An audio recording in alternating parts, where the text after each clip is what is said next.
Good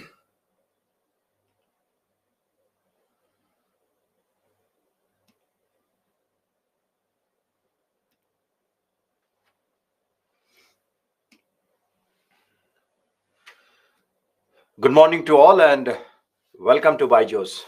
Very good morning to all. Welcome to Byju's exam prep. And I am Basavaraj. So we'll be continuing the ecology and environment class, which we have started a week ago. Right. So hope the Saturday and Sunday you might have revised the topics and maybe you might have gone with current affairs which have been done there. For example, the conference of parties with reference to CMS, conference of parties with reference to CMS, that is Bond Convention, migratory species, which ended up on 17th, and they have released certain important outcomes also. So please update that in your notes. Update that in your notes. That is the one which ended up in the COP 15th one, 14th one, which ended up in Samarkand, where they made very strong reference that the migratory species are always under the threat, and the threat has been increased to both the appendix 1 and appendix 2. Both have been done.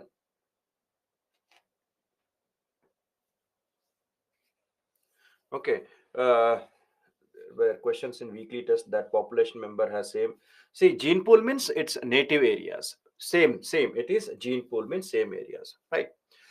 So update that one when we make the notes on that. When you make references, update that the migratory species which can be in the context of there, right? So now we make an reference in understanding from where we have left. So we started discussing something about the global warming and climate change. So hope I'm audible as well as visible to you all, right?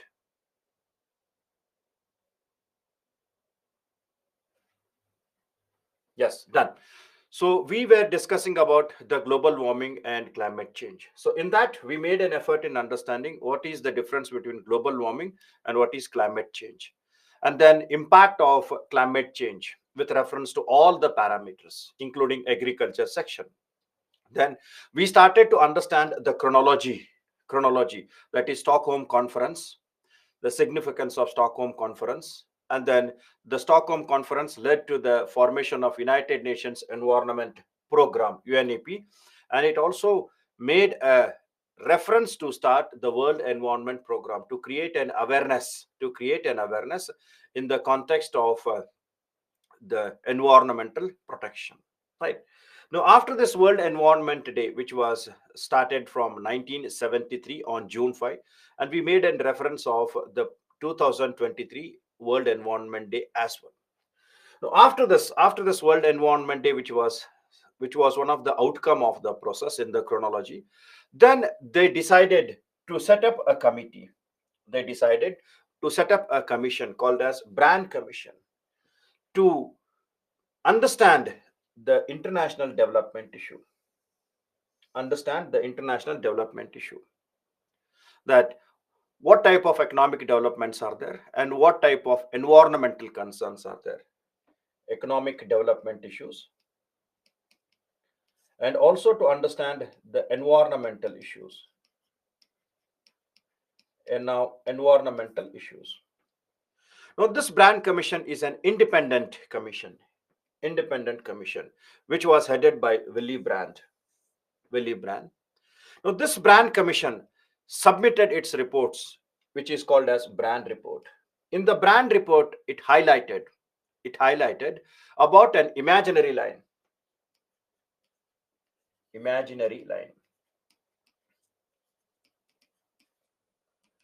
This imaginary line, which it highlighted, is referred as the brand line, which is referred as the brand line.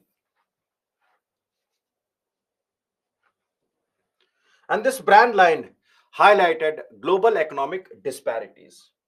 This highlighted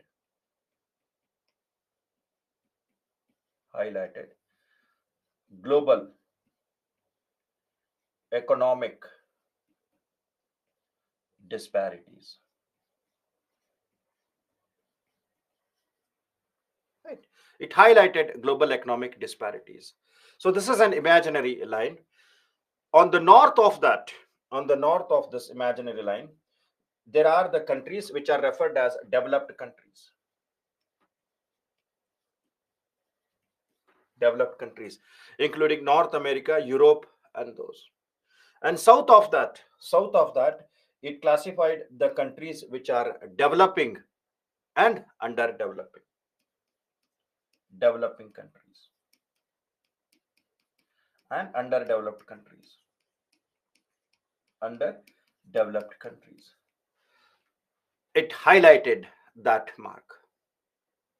Today, it is not having strong relevance, but still, sometimes it is referred as the line which defines or highlights the economic disparities of North. We refer that as North and South divide. We refer this as North and South divide. And South divide. Now, while submitting its reports and defining the brand line, it report strongly said that the global earth is having major issues, and the issues has to be tackled by both developed as well as developing countries. All the issues which are there, all the issues are there which has to be tackled not only by developed countries, even developing countries should be part of that. So both should take care in that, both developed as well as developing countries, both should take the responsibility in settling the issues what the earth is facing. So it highlighted that both developed as well as developing countries should work together to face the problem. Now this brand commission highlighted that there are economic disparities and there are environmental issues are there. Now taking the outcome of brand commission, taking the inputs of brand commission, United Nations General Assembly, UNGA, United Nations General Assembly, it decided that why don't we make a strong reference of this in understanding the global issues. And they wanted more inputs on that. They wanted to make an analysis of brand report. And that is where they set up a commission called as Brundtland Commission. Brundtland Commission, right, which is referred as World Commission on Environment and Development. Very important commission which was set up in the year 1983. It is to discuss and devise the international and national strategies for protecting the environment and promoting development. Study the environmental concern and also how the development can be done. And also to study the inputs which are given by brand report. To study the inputs which are given by brand report. It thoroughly assessed, it studied systematically and gave its report in the year 1987. And the report which are given by that, the report which is given by Brundtland Commission is referred as Brundtland Report. Brundtland Report. And this report, Brundtland Report, was given with a title called as Our Common Future. Our Common Future. Right. And in this report, Brundtland Report, or Our Common Future, for the first time, it used the word called as sustainable development. For the first time, it used the word called as sustainable development. Sustainable development. Right. Now, if UPSC asks any question, sustainable developments find its origin in Brundtland Commission. The word sustainable development finds its origin in the Brundtland Commission, right? So This Brundtland Commission, it also says that we have to integrate developing and developed countries strategies to find a solution. So integrate the strategies of development as well as economic perspectives plus environmental concern. Because just remember the Stockholm conference. In the Stockholm conference, it highlighted that economic development and environmental concerns are the two faces of the same coin. We can't neglect any one of them. Both are important for humanity. Economic development is also important, environmental concern is also important. So we say both are the two faces of the same coin. And here also it says that we have to integrate both. Economic development should also be the part on policy of environmental concern. You can't isolate them. You can't isolate them. Economic development should also be taken by considering environmental measures to be safety. Right. So environment and economic development putting together. Yes, putting together. So this is what it says. Now, what is the sustainable development? Sustainable development, it's a very wonderful concept which was introduced there. Now understand this. This is an agricultural land. This is an agricultural land.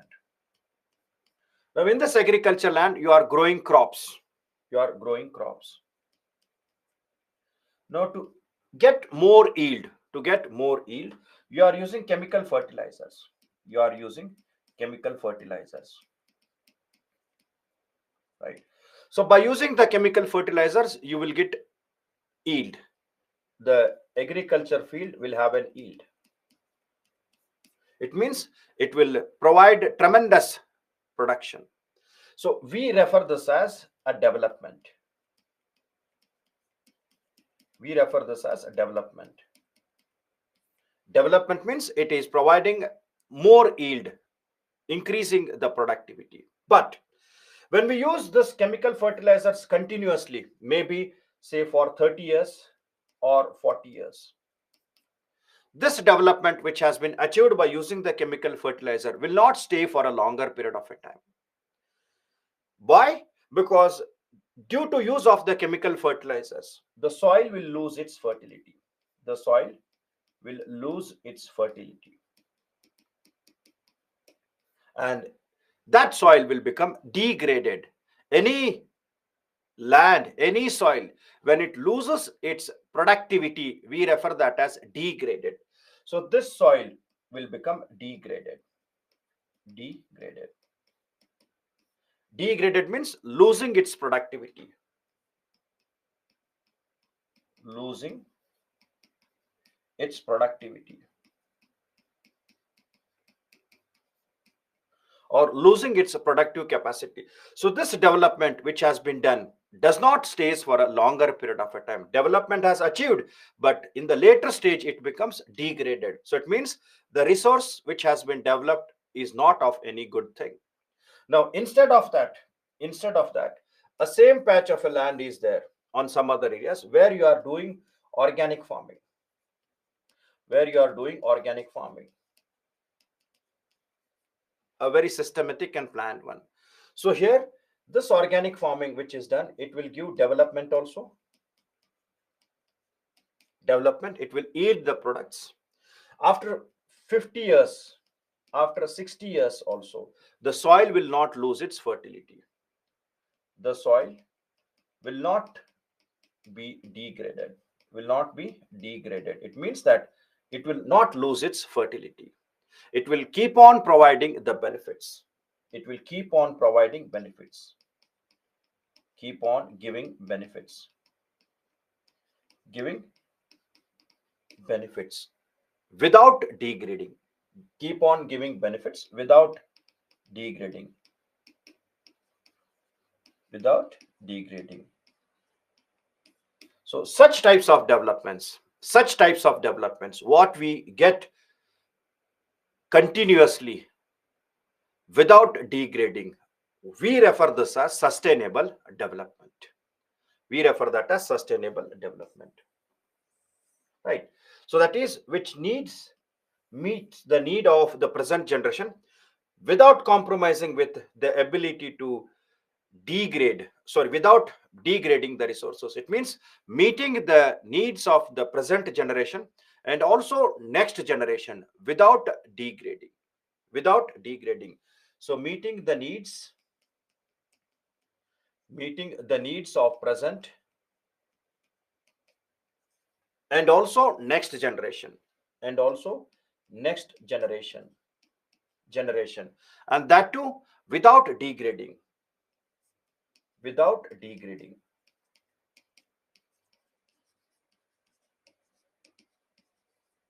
And we refer this as the sustainable development. It will make suffices of today's, it will make suffices of 50 years or next generation without undergoing any type of degradation. We refer that as sustainable development. Now, this sustainable development has three major components. You should always remember that. Three fundamental components are there, and two are already known, that is economic development and environmental concern, and the third component is social equity. Third component is social equity. So remember these three components: environmental protection, economic growth, and social equity. Now, the moment when you talk about social equity, it means that to make the need of all the sections, so addressing the disparities, it means addressing the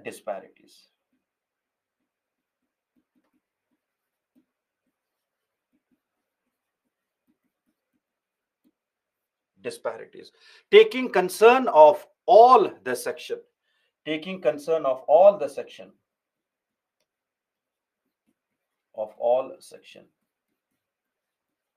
that is rich, poor, weaker section. So all should be taken into consideration. Every disparities should be addressed. Every disparity should be addressed. And this is what the three concerns are there. It means it talks about reducing poverty, enhancing knowledge based, making the weaker section as a part and parcel of the society to contribute in the context of achieving.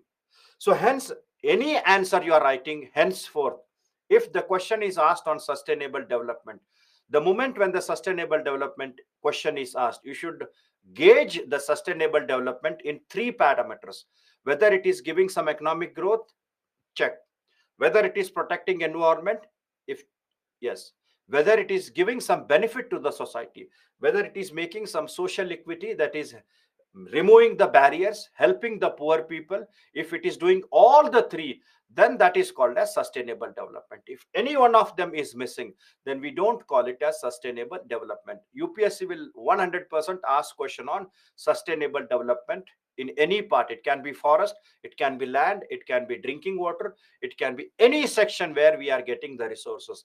The moment when the sustainable development is asked, you have to bring three things in the mind: whether that development is giving economic prosperity, whether that is giving you the environmental concern, or whether it is giving you the social equity. If it is fulfilling all the three needs, then we refer that as a sustainable development in the context of any resources. Is it clear? So this is some you have to remember in the context of sustainable development. Right. So always try to understand the definitions in a very simple way. Right. Now, next is they wanted an science-based organization which can give them inputs in the context of global warming and climate change. We all wanted that. So hence, in the year 1988, Intergovernmental Panel on Climate Change was created. And this was created by two important institutions: United Nations Environment Program and World Meteorological Organization. And the major idea about creating is it provides regularly scientific assessment to the climate change. Scientific assessment to the climate change. Its inputs are very important. Its inputs are very, very important. and it always gives inputs in the form of assessments,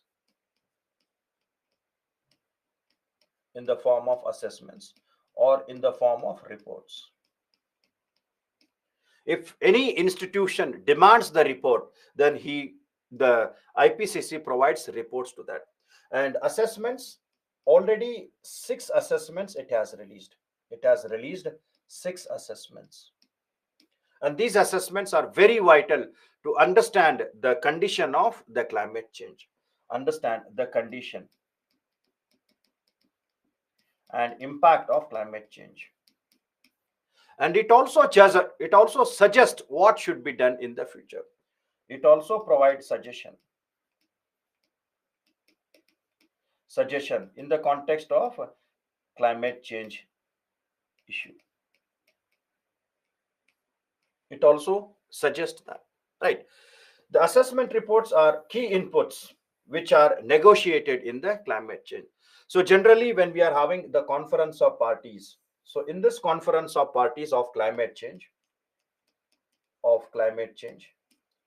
so in this they are discussed. In this they are discussed. They're very important in the context of the concern perspective. Is it clear? So negotiation to tackle the climate change. Perfect. So all are linked with each other, Kishan. So that is nothing called as isolated part, right? IPCC, very important institute, right? Now we had an IPCC which provided the reports, and we had an input from Brundtland conference, and we had something all which have been there. Now all the reports and IPCC which was formed, they provided that the earth is having a major problem with sustainable development and also climate change.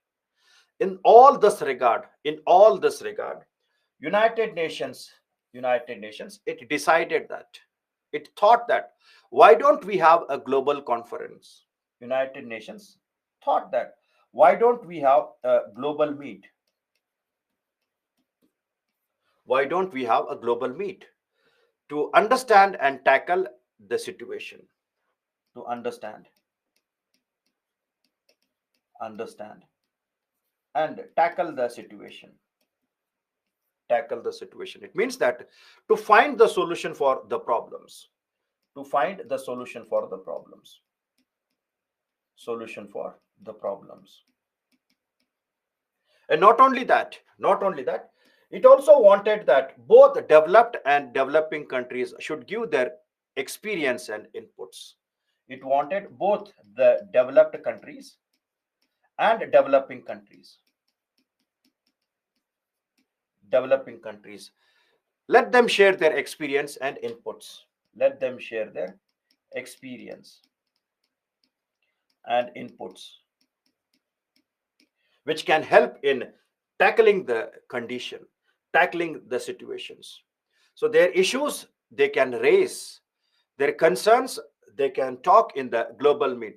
So if we make a global meet, if we meet all developed and developing countries, we may get a solution which can be unanimously help in the context of climate change. And this response of United Nations was very positively taken by all the countries. And the response or call of United Nations and the response of the United Nations in the context of making the developing and developed countries to meet gave all the fruits in the year 1992. In the year 1992, where for the first time, systematically the developed and developing countries, all the countries of the world met, all the countries of the world, all the countries of the world, they met in the year 1992 in this place called as Rio de Janeiro. And this conference is referred as United Nations Conference on Environment and Development. And as it was held in Rio, it is also referred as Rio Summit. Rio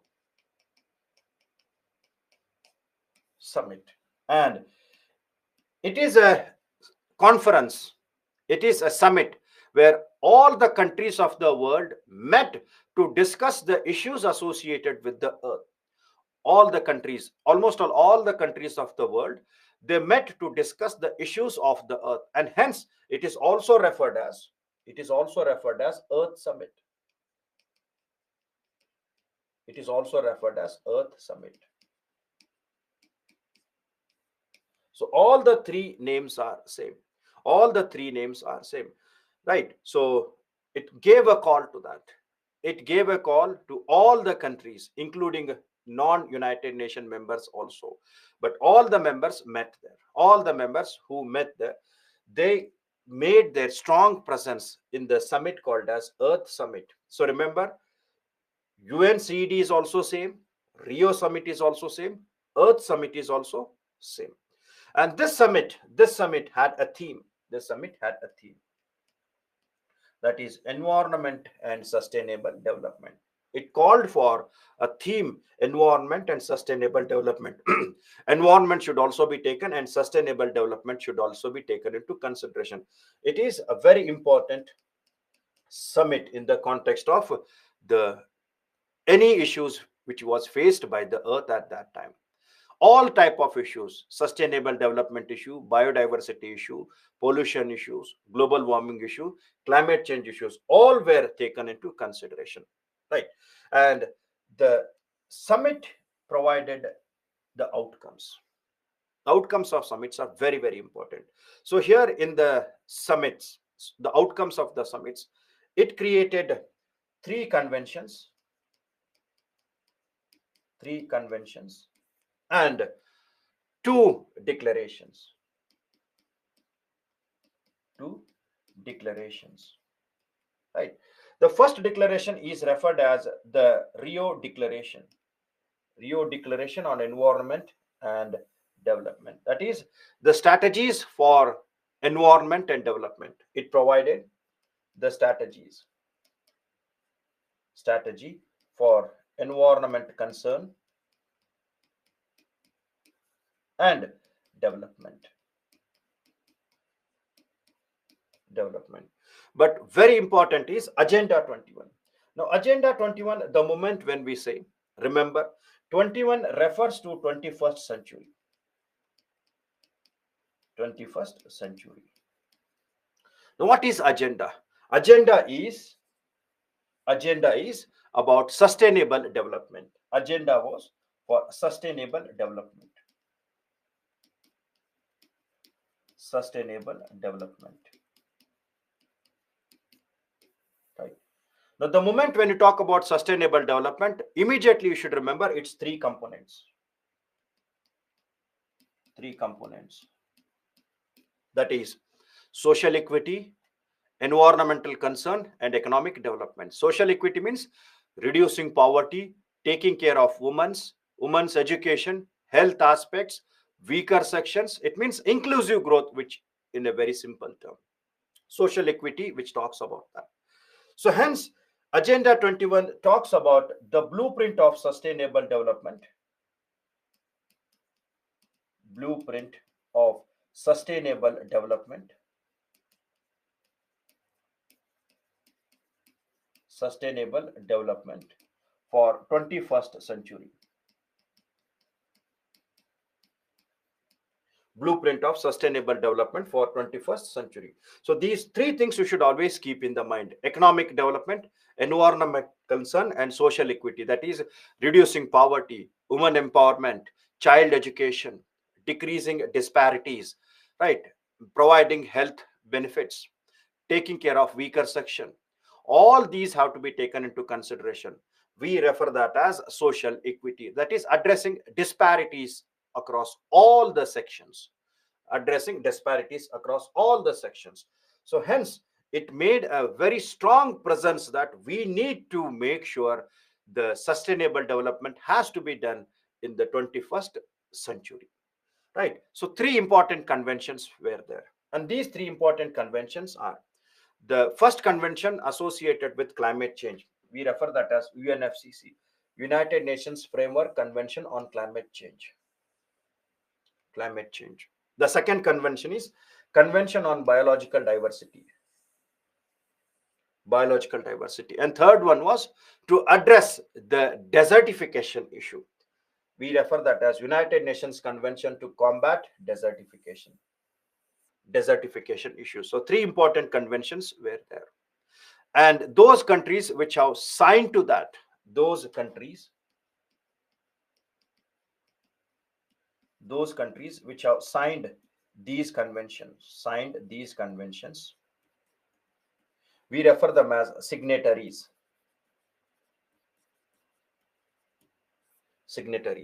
And these countries, they form what we refer that as conference of parties. They form the conference of parties, COP. The countries which have signed and COP. Now understand a bit more. This UNFCCC,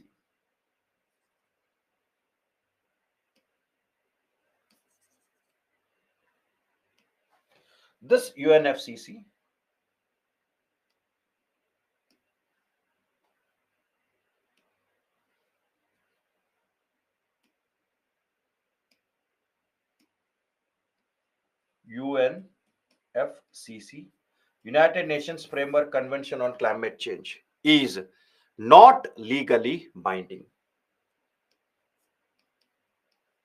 Not legally binding. And the conference of parties to this meet every year. It is not legally binding, and they meet every year. Then CBD, Convention on Biological Diversity.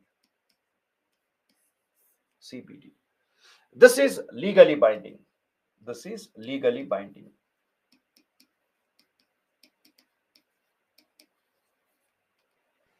And the conference of parties meet once in 2 years. Then we are having the UNCCD, United Nations Convention for Combating Desertification. This is also legally binding.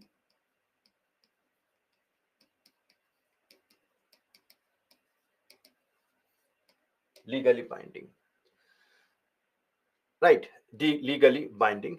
And those countries meet, the conference of parties of this, they meet once in 2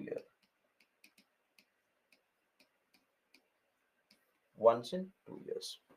See, declaration means they declared that United Nations will take concern of environmental protection. It means agendas. Declarations means some important points which have been declared and which have to be taken care. Right. So don't go in detail about that. Just remember that Agenda 21 adds significance and these. So these are the three conventions which were formed during the Earth Summit. Right. Now, there is something called as Conference of Parties. So what is this Conference of Parties? Conference of Parties are a group of nations which have signed the conventions, and these are the governing bodies. So these are the governing bodies of that, supreme governing body to that convention, to that particular convention.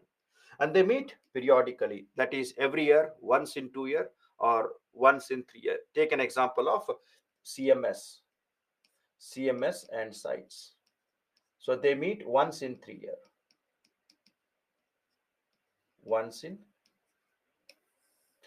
This is what we studied Friday, right?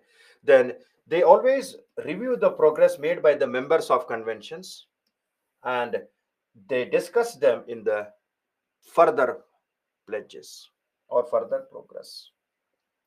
So every convention will have their own COPs. So COP of UNFCCC is different from COP of the CBD, and COP of CBD is different from the COP of UNFCCC. Maybe the members are overlapping, but the members are totally different. The numbers will be totally different from each other, and they have their own agendas. They have their own agendas to be discussed. So this is something which we refer them as the UNFCCC and Conference of Parties. Now, we have discussed about Convention on Biological Diversity. We have discussed that. Now, the second important one is the funding mechanism. Funding mechanism. So they created the Global Environment Facility, very important one. Global Environment Facility. Because if you make the conventions, the countries, when they ratify that, ratify means officially when they accept that, you have to provide financial assistance. You have to provide financial assistance to the developing countries, right? So hence they created Global Environment Facility to provide financial assistance, to the developing countries and countries with economies in the transition to meet their international environment agreements. And this is managed. It means they provide financial assistance. It provides financial assistance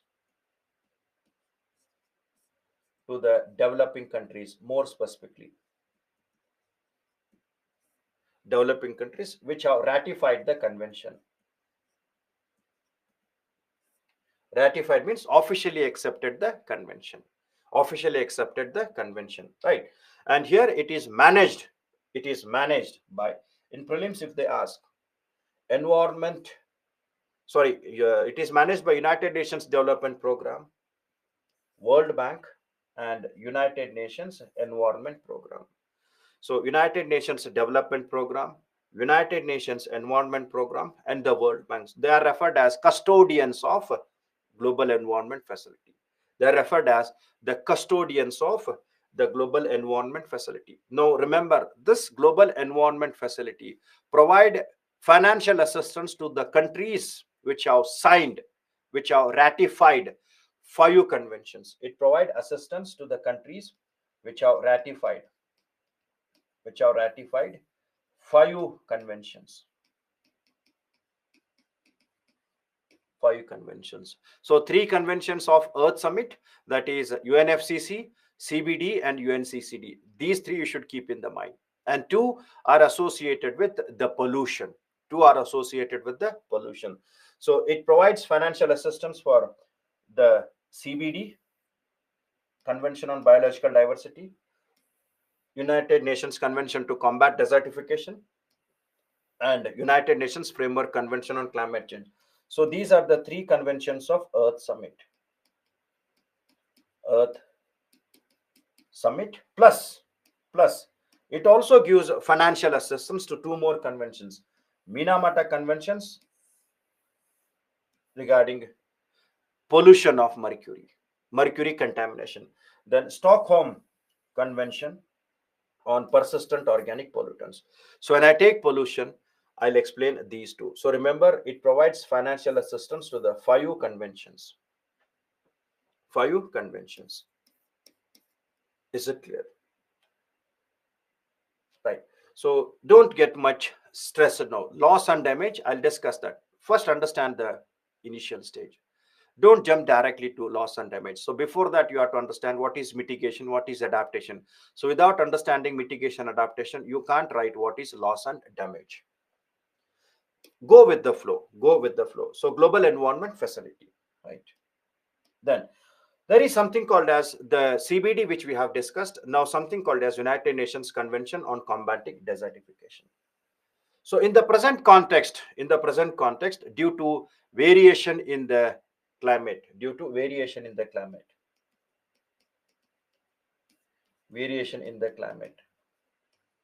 and variations in many factors like wind factors are there, rainfall factors, and overexploitation.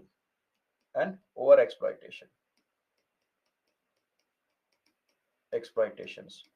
So much of the lands are converting into deserts. Overexploitation. Much of the lands are converting into deserts, right? So desertification is where we find a degradation of land is seen in arid and semi-arid areas. So what is degradation? Where the land loses its productivity. Degradation means where the land loses its productivity. Productivity. We refer that as land degradation. So much of the world is converting itself from greenery to desertification. And it was making a major problem. It was making a major problem for food security, major problem for the animals or livestock resources. It was creating major health issues, and this desertification was creating a positive feedback mechanism. It was creating positive feedback mechanism,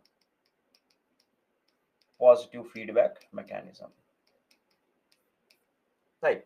In this context we needed an international agreement to stop and reverse the desertification, to stop, reverse, or halt the desertification issue. Stop, reverse, or halt the desertification issue, or to restore the degraded lands. Restore the degraded lands. So all these concerns were taken in the international level in the Earth Summit. And in the Earth Summit, the soul means only international agreement. Only international agreement which is legally binding, which links environment to the sustainable land management was signed. And this is called as the United Nations Convention for Combating Desertification. And the beauty of this is it is bottom up approach. It means local people were involved in making the decisions. Bottom up approach. It means from moving down to the upper side, local people, the local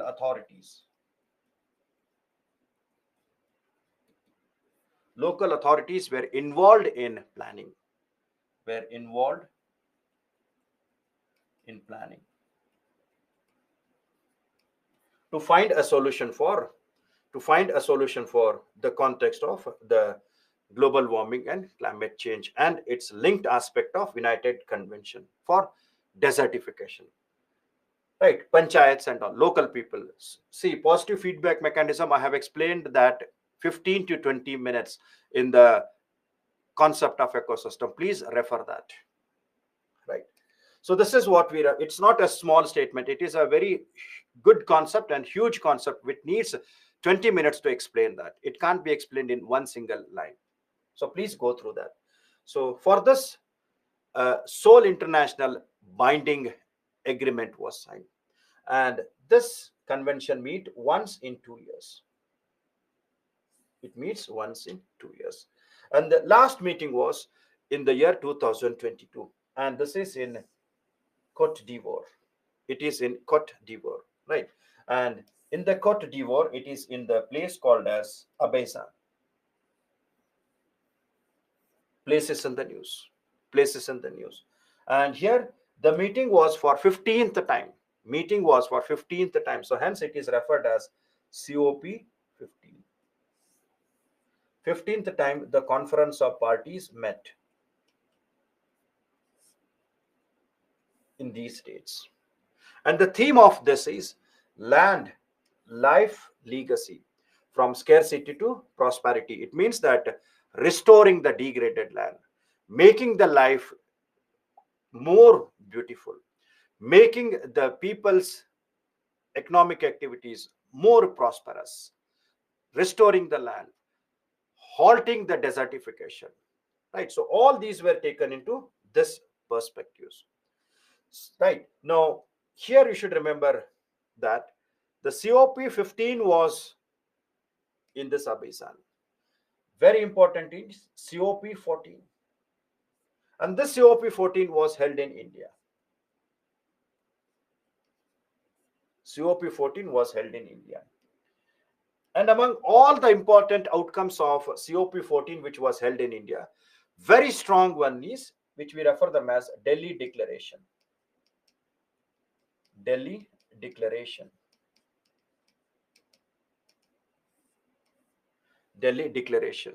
And this Delhi Declaration is to reach the land degradation neutrality. to reach land degradation neutrality by 2030. Very important outcome of the India when hosted the COP, right? So it talks about something called as land degradation neutrality by 2030. So land degradation neutrality means restore the degraded land so that they can start providing the services or benefits. It means that restore restore the degraded land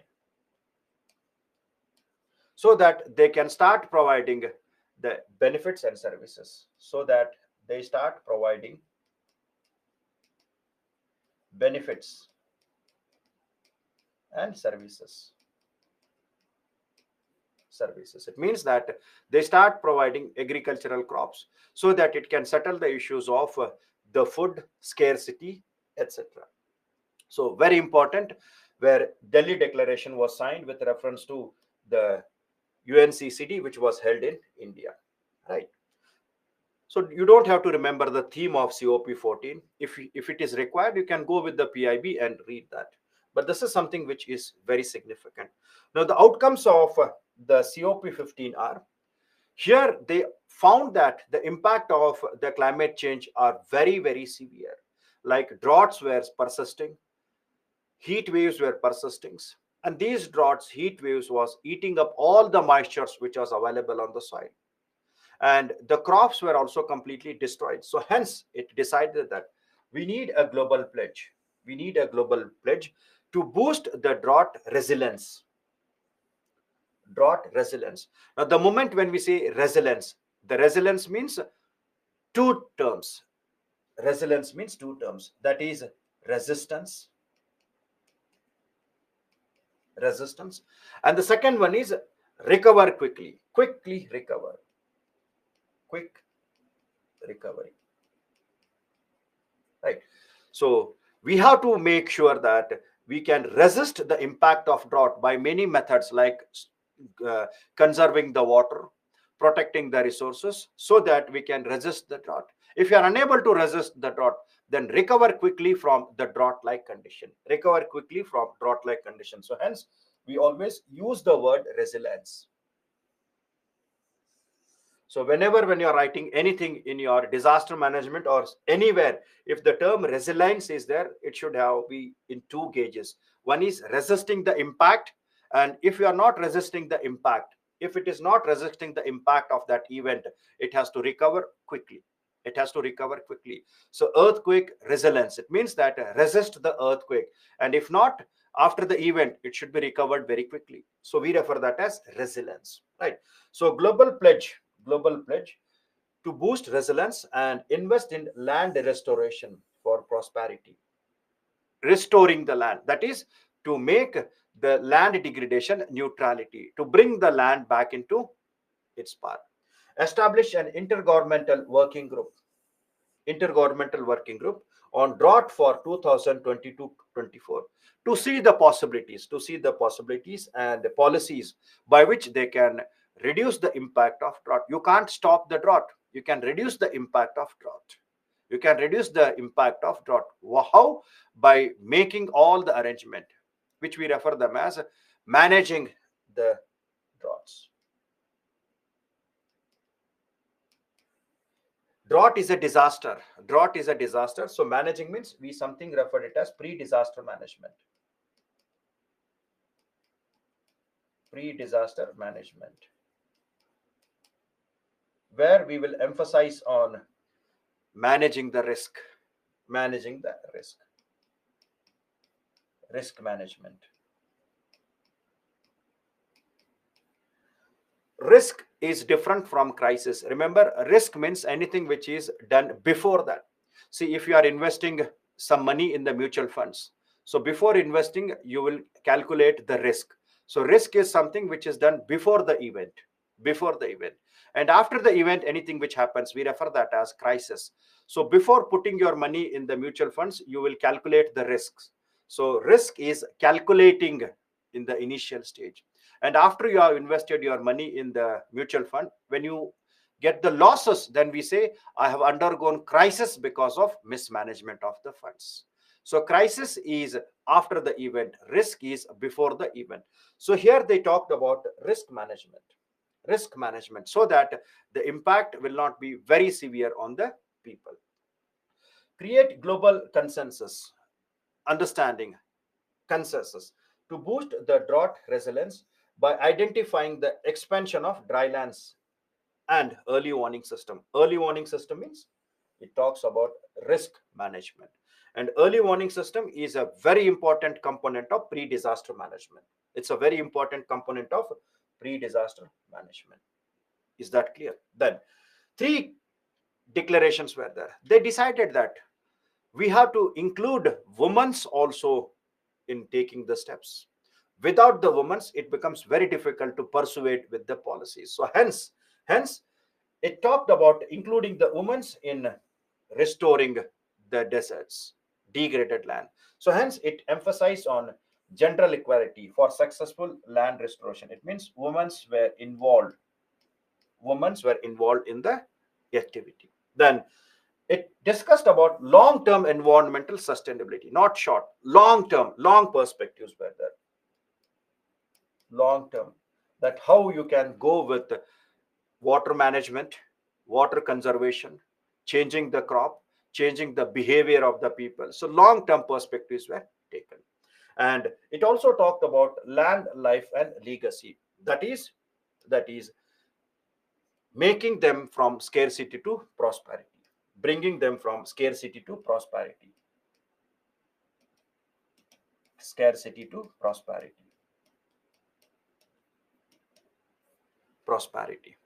Is it clear? So this is something about the UNCCD. Women's role means they will play an important role in knowledge based, structure based, awareness based. They will also involved in agriculture fields. They will also involved in the land degradation methodology. They can share their knowledge. They can share their experience in this. Then United Nations Framework Convention on Climate Change, UNFCCC. It is the convention which is to tackle the climate change. Intergovernmental treaty developed to address the problems of climate change, right?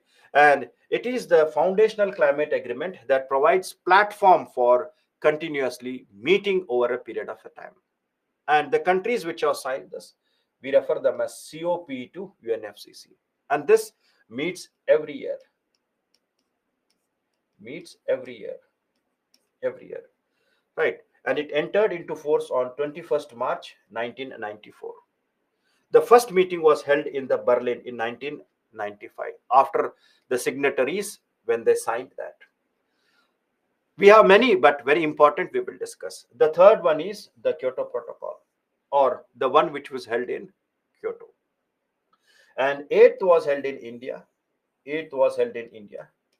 Now, in COP28, Prime Minister has proposed that India also wants to host the conference of parties. Prime Minister has said that India is willing to host one more conference of UNFCCC. Right? And 21st was in the Paris in 2015, and the last one is in Dubai, COP28 in Dubai. So 28 conferences have been held. 28 conferences have been held. Now, where do you find the next one? Already it has been decided that COP29 will be held in, any idea where the COP29 will be held?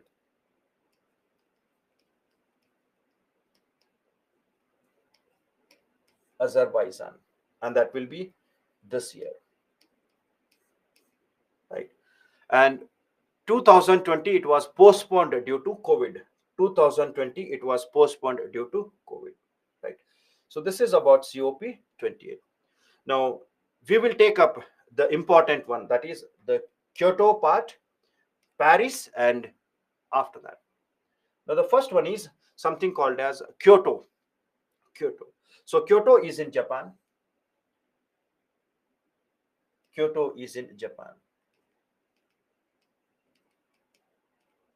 And the convention which was held, the convention which was held in Japan, that is in Kyoto, it made some recommendations. Its outcomes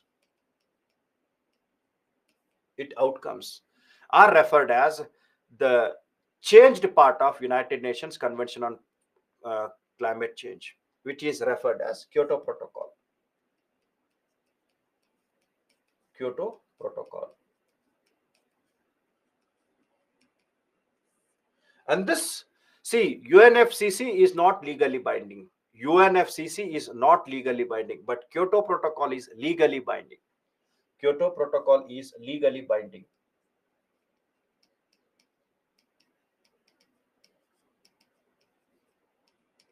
Understand that. UNFCC is not legally binding, but Kyoto Protocol is legally binding. They will never ask you how and why, but remember, it is legally binding. Legally binding. Is it clear? Now, this is very important. The Kyoto is very important, or Kyoto Protocol is very, very important. So this is the first serious international effort. First serious international effort. International effort to find the solution for climate change. International effort to find the solution for climate change issue. Climate change issue. It's a first serious international effort to find a solution for climate change. And it recognized that the developed countries are the major contributors of climate change. It recognized that developed countries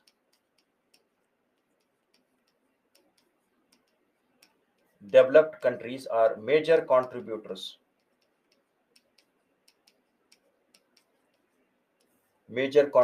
of climate change because of their historical emission, which they have emitted from 1850s. Due to their historical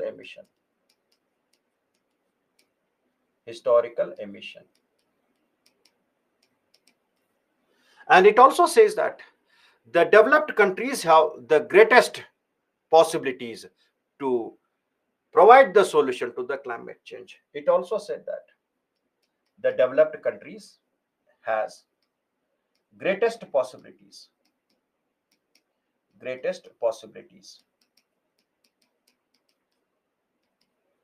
to provide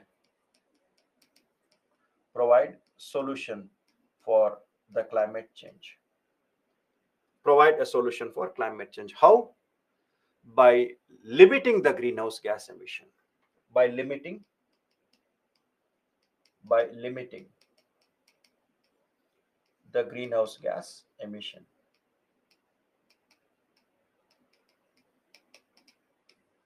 Limiting the greenhouse gas emission. Right. So here it is the first serious international effort to find a solution for climate change through limiting the emission of greenhouse gases by the developed countries. And hence it systematically gave rise to a principle. It systematically gave rise to a principle called as CBDR. CBDR means common but differentiated responsibilities. Common but differentiated responsibilities.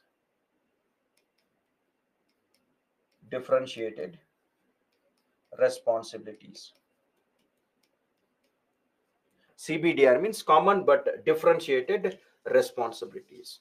Common but differentiated responsibilities with respective capabilities.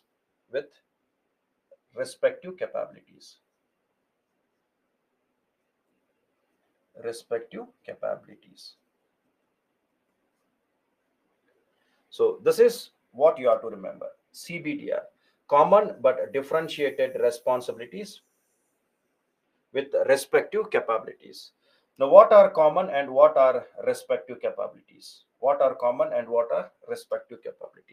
So here it says that the common responsibilities are. Both developed and developing countries should work together to find a solution for climate change. Both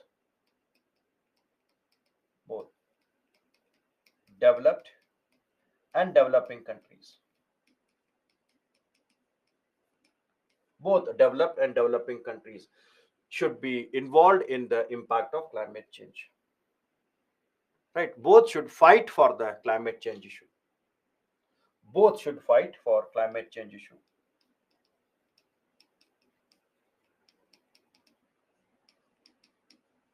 Climate change issue. The second one is, what is the differentiated responsibilities? What is differentiated responsibilities? Right. So this differentiated responsibilities means the developed countries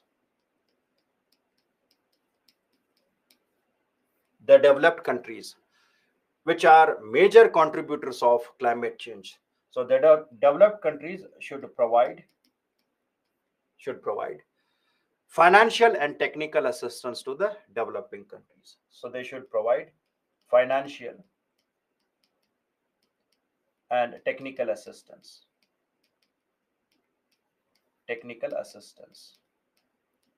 to the developing countries. Plus they have to limit their emission of greenhouse gas. So they have to take binding,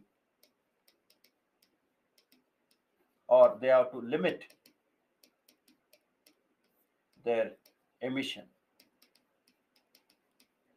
of greenhouse gases. Take binding of emission of greenhouse gases. So these are referred as common and differentiated responsibilities. Now, to implement this, to implement this, to implement the differentiated responsibilities and to provide financial assistance to the developing countries, we needed to segregate the countries. We needed to segregate the countries, and hence, in this Kyoto Protocol, all the countries of the world were classified into three major groups. All the countries of the world are classified into three major groups, and these three major groups are: the first one is Annex 1 countries. Now, what are the Annex 1 countries? So these are the developed countries who are the member of Organization for Economic Cooperation and Development, who are the members, who were the members, we can say, who were the members of Organization for Economic Cooperation and Development, and the countries whose economies are in transition. Economies in transition. Economies in transition. It means that they are moving from centralized to open economy. Economies in transition means moving from centralized economy to open economy. Open economy. So developed countries which are member of OECD and whose economies in transition. So these are the countries which have to take the binding of emission of greenhouse gas. So these countries have to take binding of greenhouse gas emission.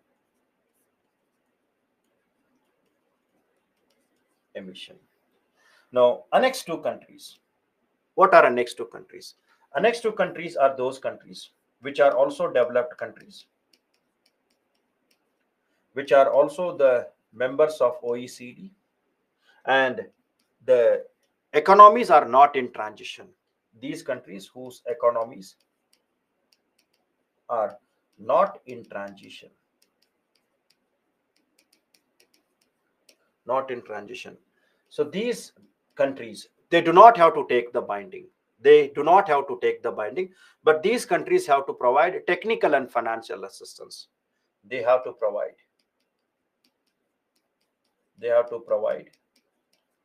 technical and financial assistance.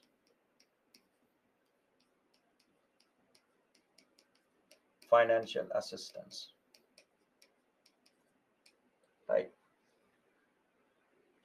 technical and financial assistance, right? Then non-annex 1 countries, non-annex 1 countries like India, example like India. So these countries, they are the developing countries.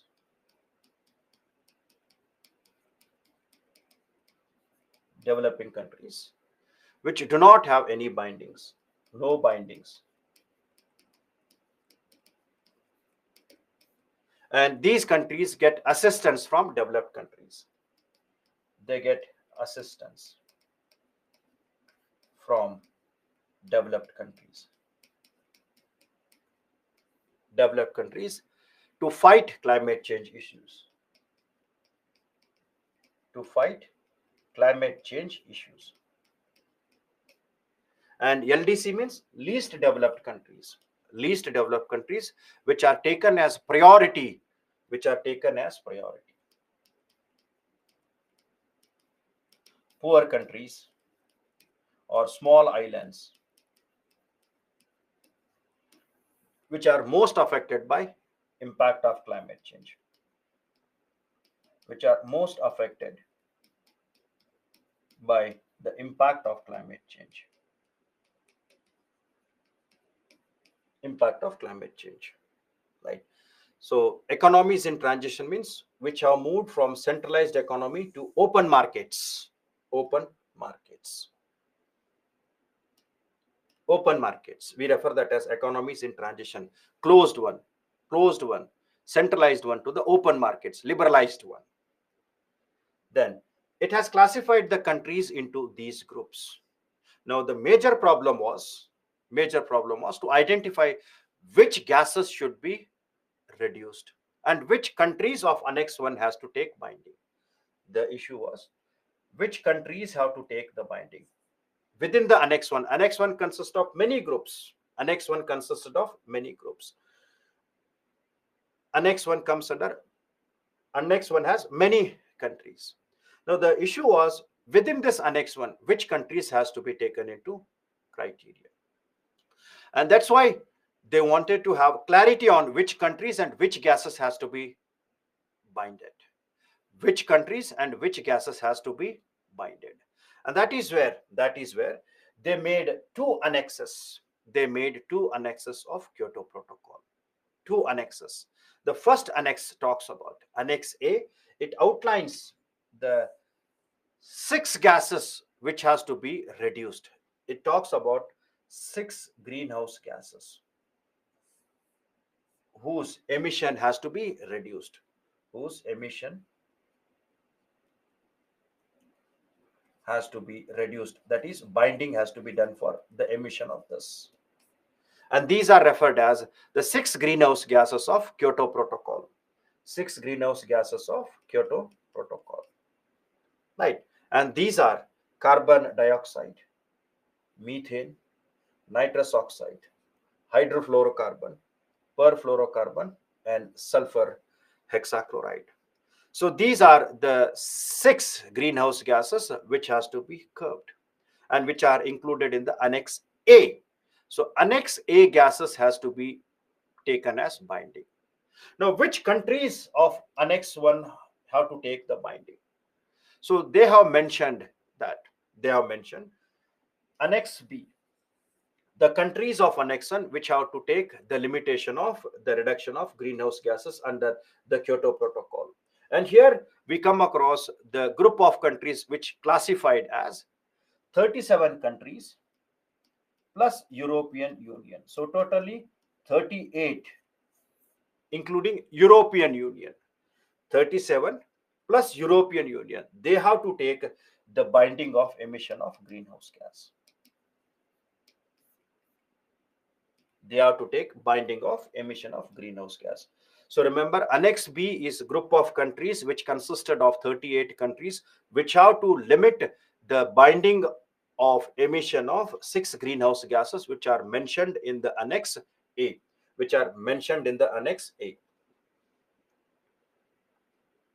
Right. Now, when we talk about Annex A and Annex B, they have taken some commitments. It means they are to bind. Binding means commitments. Binding means it talks about commitments which has to be taken by them.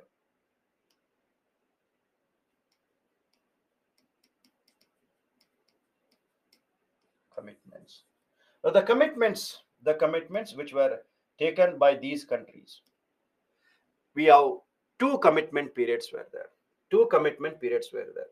The first commitment period, the first commitment period for these countries, that is the 38 countries, they have to reduce the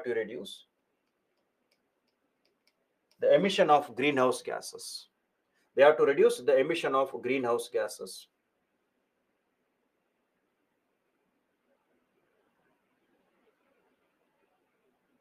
See, European Union is a group. We don't divide them into countries. It is a union which is included. So don't never mention 71.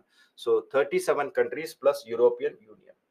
Now the first one is to reduce 5%, 5% of 1990 level, 5% of 1990 level in a span of 2008 to 12. That is the first commitment period, right?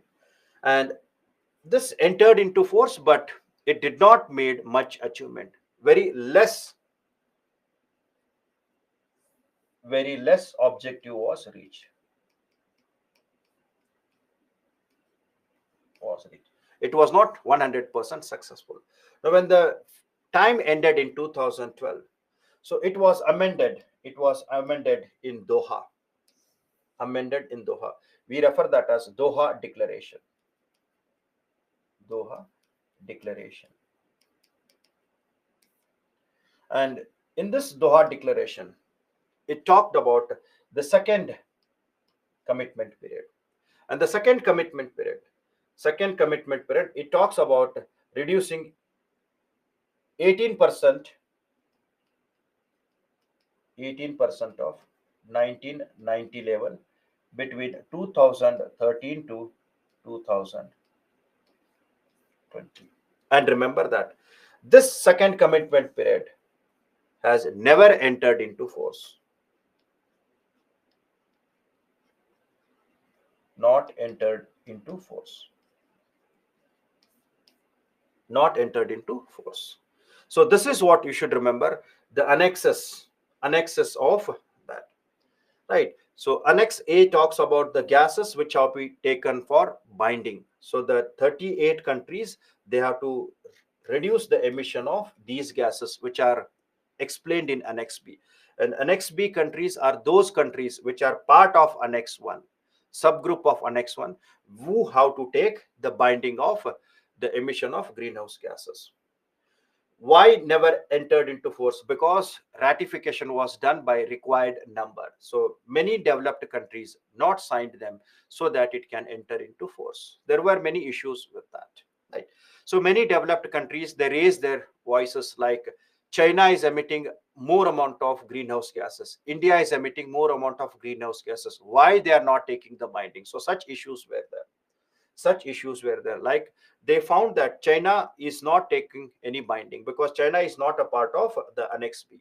India is also emitting, so they claim that India, China, many countries who are emitting more greenhouse gases, why they are not having the binding? So hence it was having a dilemma, so hence they refrained from ratification, and hence it did not entered into force. Now, to implement this, they wanted to have a proper type of mechanism to be done. And this mechanism, which is involved to implement the Kyoto mechanism or flexibility mechanism, flexibility mechanism, which consisted of three market-based activities. Three market-based activities. And these three market-based activities, we refer them as international emission trading, clean development mechanism, and joint implementation. So it helped the countries to meet their emission target and encourage the private and developing countries to contribution to emission reduction effort. Now how it is done, how this is done, it means that the developed countries provided financial assistance to developing countries. developing countries. How it is done? It is not that, say, USA is a developed country. If he wants to make roles, so if he wants to provide some financial assistance, it can't give financial assistance to whomsoever it loves, whomsoever it likes. A developed country B is there. It can't give the financial assistance to any country which he loves. It has to give the financial assistance to those countries which are contributing to the climate change issues. Developing countries, and these developing countries which are contributing to tackle the climate change issue, tackle the climate change issues, right? So, and how this mechanism is done, in what way they are providing finance, and how the developing countries are getting the benefits. I'm repeating, how the developed countries are giving the financial assistance, and in what way the developing countries are taking, what mechanism the developed countries are providing, and how the developing countries are there. Developed are providing finance and developing are taking the assistance. Now what mechanism is this, which is referred as the IET, CDM and joint implementation. Now in this concern, remember that in the context of the Kyoto Protocol,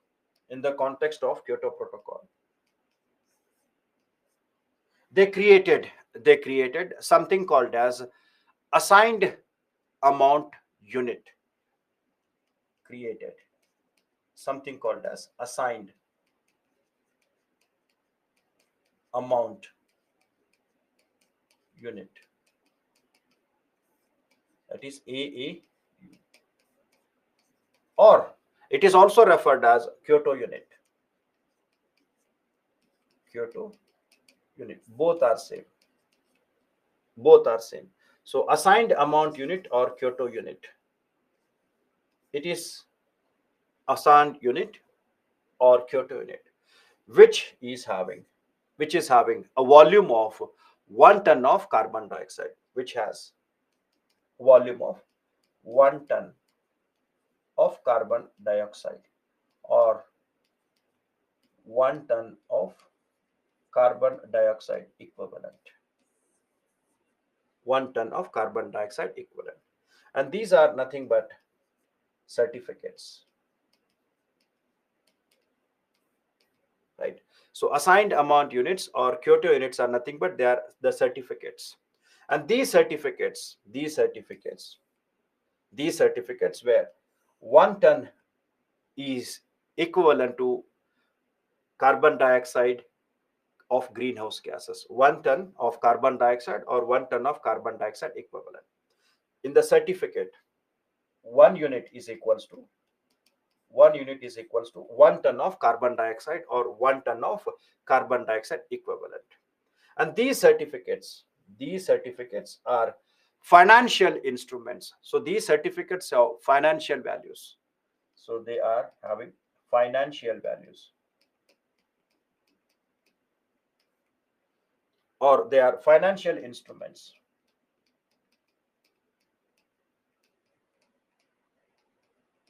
Financial instruments. And any country which holds these certificates,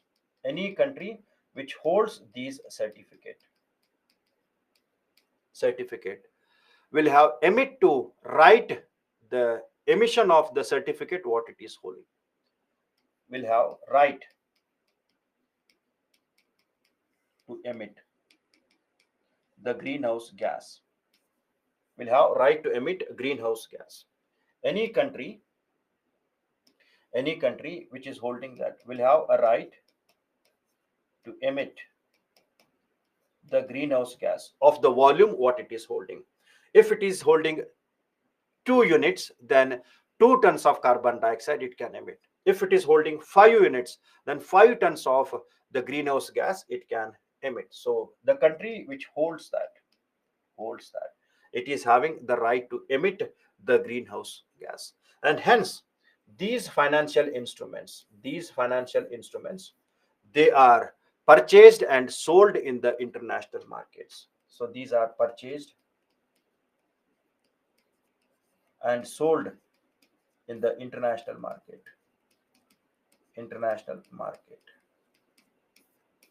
And this is referred as carbon trade. purchased and sold in the international market, and we refer this as carbon trade.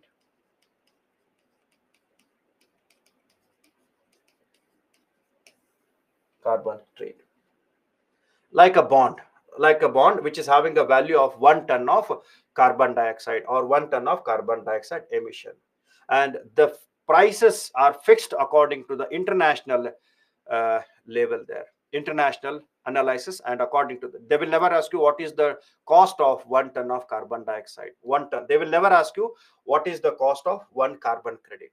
They will never ask you that.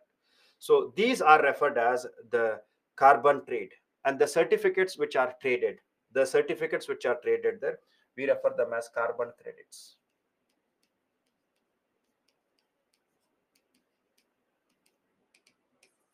So carbon credits are traded, are traded. Is that clear? Carbon credits are traded. Now, this is something called as the carbon trade. Now, how it worked in Kyoto Protocol? This carbon credit was used, this carbon credit and carbon trade was used in Kyoto Protocol to make the satisfying conditions of developed as well as developing countries. And here it started something called as cap and trade part. Cap and trade part.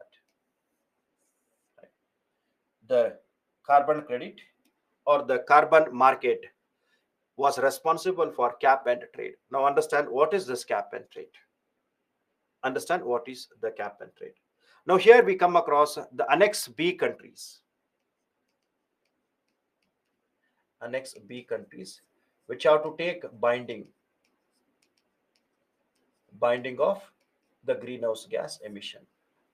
It means that their limit is fixed by authorities. Now, which authority is not important. Authorities, that is the UNFCCC and the scientific authorities. UNFCCC and scientific authorities. They always fix the value of emission of greenhouse gases to Annex B based on their productivity, based on their historical emission, based on their other activities. So many criteria are taken into consideration, and based on that they will limit that this is the amount of the greenhouse gas, this is the amount of greenhouse gas that country can emit every year, that country can emit every year. That is the amount which they can carry, and the value which is given is not carry forwarded, is not carry forwarded, not carry forward.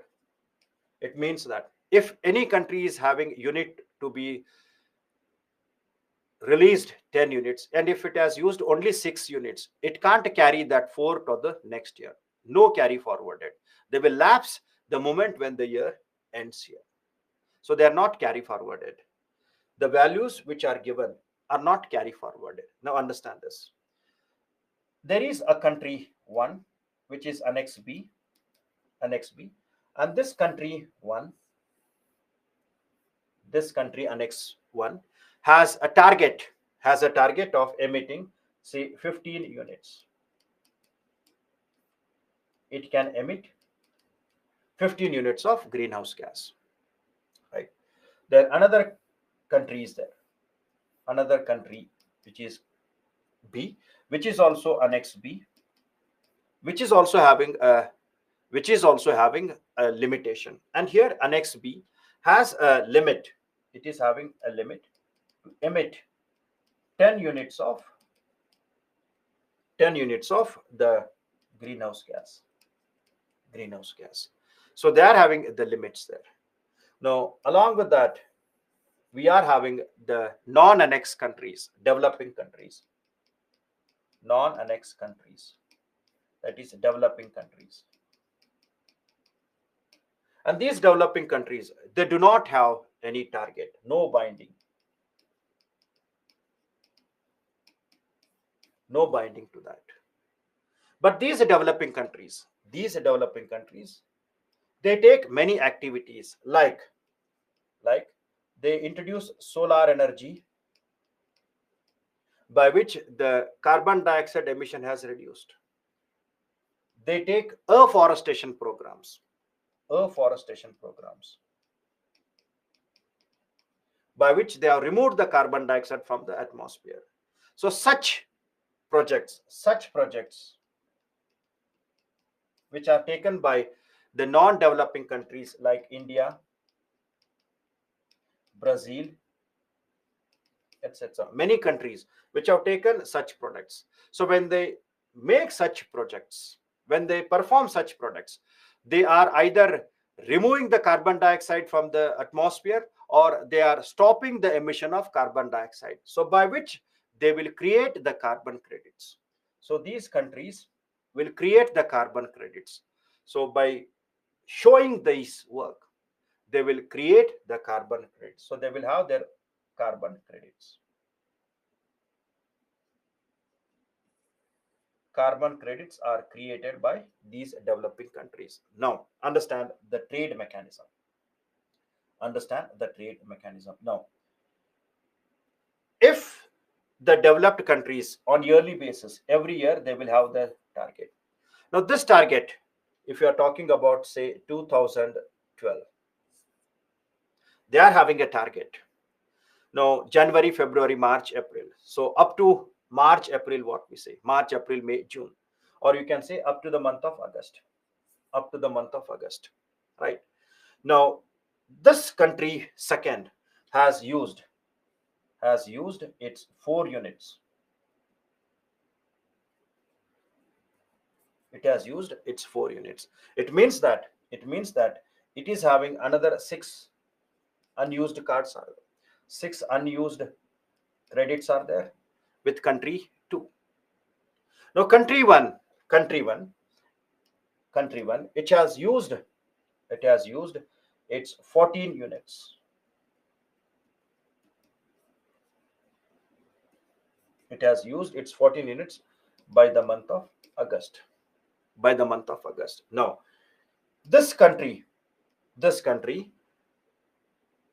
by another month, entire allocation will end up. So, what it will do to continue its industrial activity, to continue its industrial activity, to continue its greenhouse gas emission, greenhouse gas emission, it has to purchase the carbon credits. If it purchases the carbon credit, then it will have right to emit. So this country will purchase the carbon credit. And the moment when it purchases the carbon credit, then this country will have right to emit. It will have right to emit the volume of what it has purchased. Now, this country one can purchase it from another developed country or from developing country. Two possibilities are there. It can purchase either from developing countries, or it can purchase from developed country or from another developed country, right? So it can purchase from developed country or from developing country. Now, this country too, it is sufficient in its own credits, and it is having extra which it thinks it can sell it. Now, country B, the developed country, can sell its carbon credit.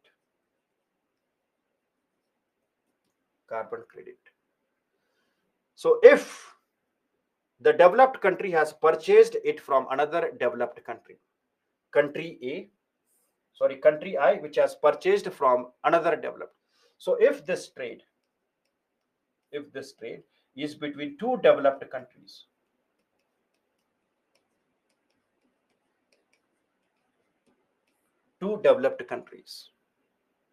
if it is between the two developed countries, then we refer this as joint implementation.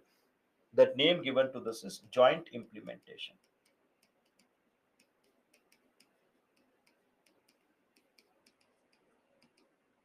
If it is between the two developed countries, we refer that as joint implementation. And the carbon credits which are traded here,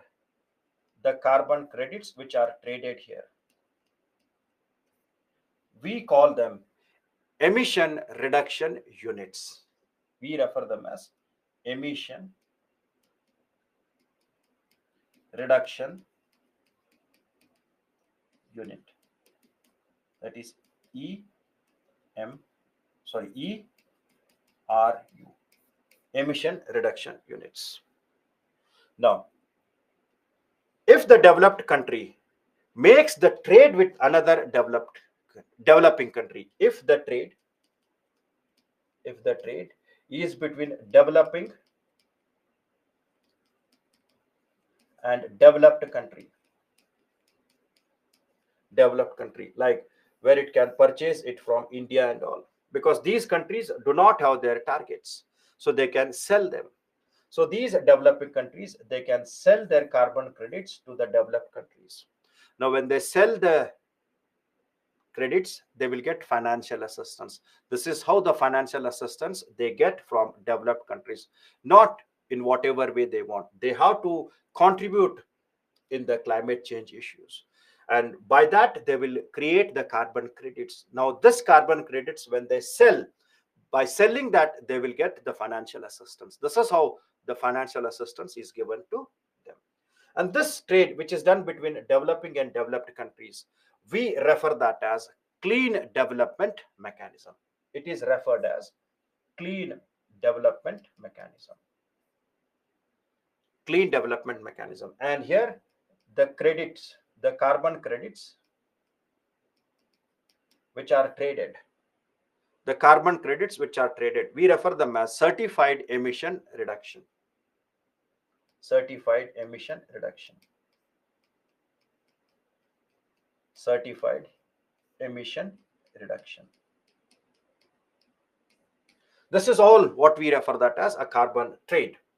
This is all what we refer that as carbon trade, which is called as cap and trade. Cap and trade in carbon credits. Is it clear? So this is how the Kyoto mechanism worked. Now here you should remember this point. It created international emission trading, that is cap and trade. Cap and trade. And it created clean development mechanism. Clean development mechanism means the trade between developed and developing country. Developing country. Joint implementation, the trade between two developed countries. Two developed countries. And here, if it is developed and developing countries, it will always traded in certified emission reduction. And if it is joint implementation between the two developed, it is emission reduction units. So these are the carbon credits which are referred as the Kyoto mechanism. Right. So emission reduction units means they are the carbon credits which are traded between two developed countries. Two developed countries. See, emission reduction units, it is a carbon credit which is traded in the joint implementation between the two developed countries. Between the two developed countries. Two developed countries. And if you talk about certified emission reduction, it is a carbon credit which is traded in the clean development mechanism, the trade between developed and developing countries. Developed and developing countries. Developing countries. Is it clear? And what is carbon credit? Tradable certificate, which is having the financial value, which is done. Is it clear? So the country which is emitting greenhouse gas in its country, it is providing assistance to some other countries. It is compensating for the carbon emission which is done in its own area. And we refer that as carbon offset. Carbon offset. Compensating for the emission which it is doing in its own country by providing assistance to do the energy or clean energy projects in some other countries. We refer that as carbon offsetting. We refer that as carbon offsetting. Is it clear? So this is all about the carbon trade which is seen in the Kyoto Protocol. So please revise this after the class. Please revise this after the class. I have given you all the definitions. Revise this after the class. Now, when you talk about,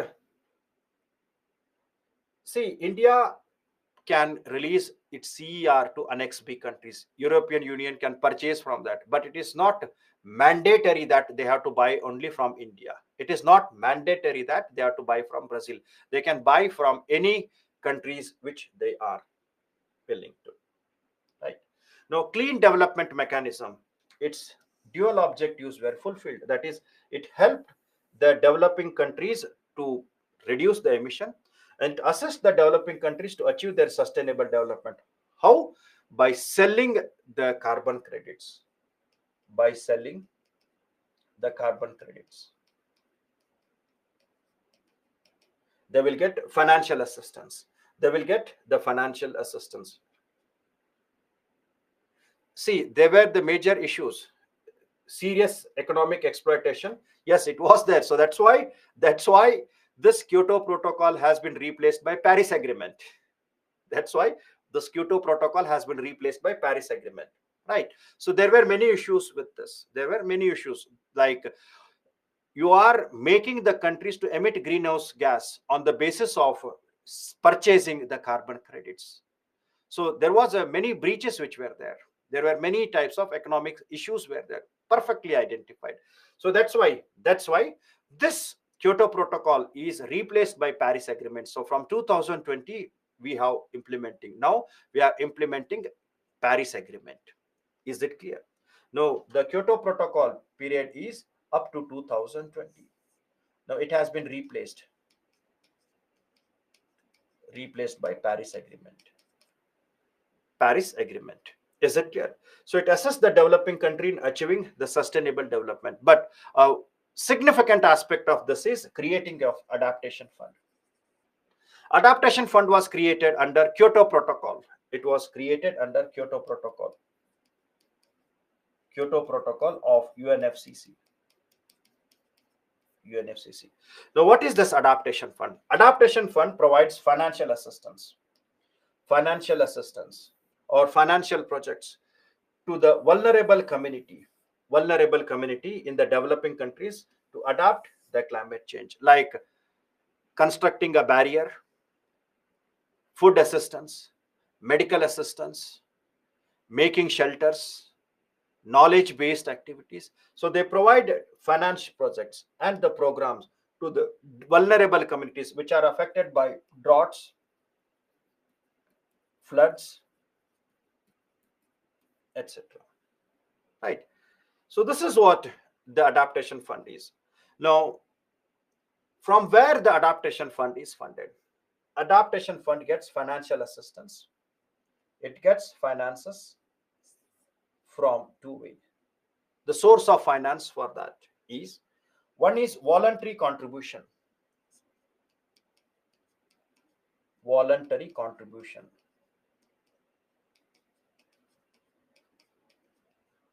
So voluntary contributions may be from individual, from countries, or from companies. It has to be voluntary contribution. And second one is when the trade is done between developed and developing countries. Whenever the trade which is done between developed and developing countries. So which carbon credits are traded? Answer very fast. When the trade is between developed and developing countries, which carbon credits are traded? Developed and developing countries. The trade between developed and developing countries, which carbon credits are traded? That is certified emission reduction. The trade is referred as clean development mechanism, and certified emission reductions are traded. Perfect. So this adaptation fund, the source of adaptation fund is the money which is raised from selling up of certified emission reduction. 2% of the amount of the certified emission reduction goes to this, not emission reduction units. So the 2% of the proceedings of certified emission reductions are given to adaptation fund. Perfect. So the financial assistance is 2% of the CER when it is sold. When it is sold, 2% of that, and voluntary contribution which is given to the adaptation fund. Is it clear? So Kyoto Protocol and its important perspectives. Now we moved on to Paris Agreement. We moved on to Paris Agreement. Now, the moment when we say Paris Agreement, it was in the year 2015. In the year 2015. Now, certain points which are important. It was adopted. Adoption is different. It was adopted on 12th December 2000, 12th December 2015. 2015. And it entered into force when it was ratified by minimum people, when it was entered into force on November 4, 2016. And this Paris Agreement is also legally binding. UNFCCC is not legally binding, but Paris Agreement is legally binding. Paris Agreement is legally binding.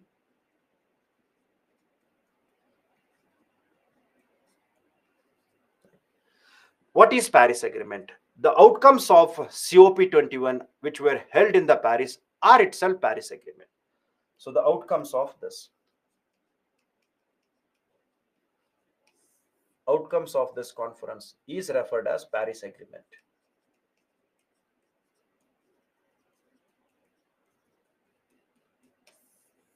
It is legally binding. It is legally binding, and India ratified this. India ratified this on 2nd October 2016.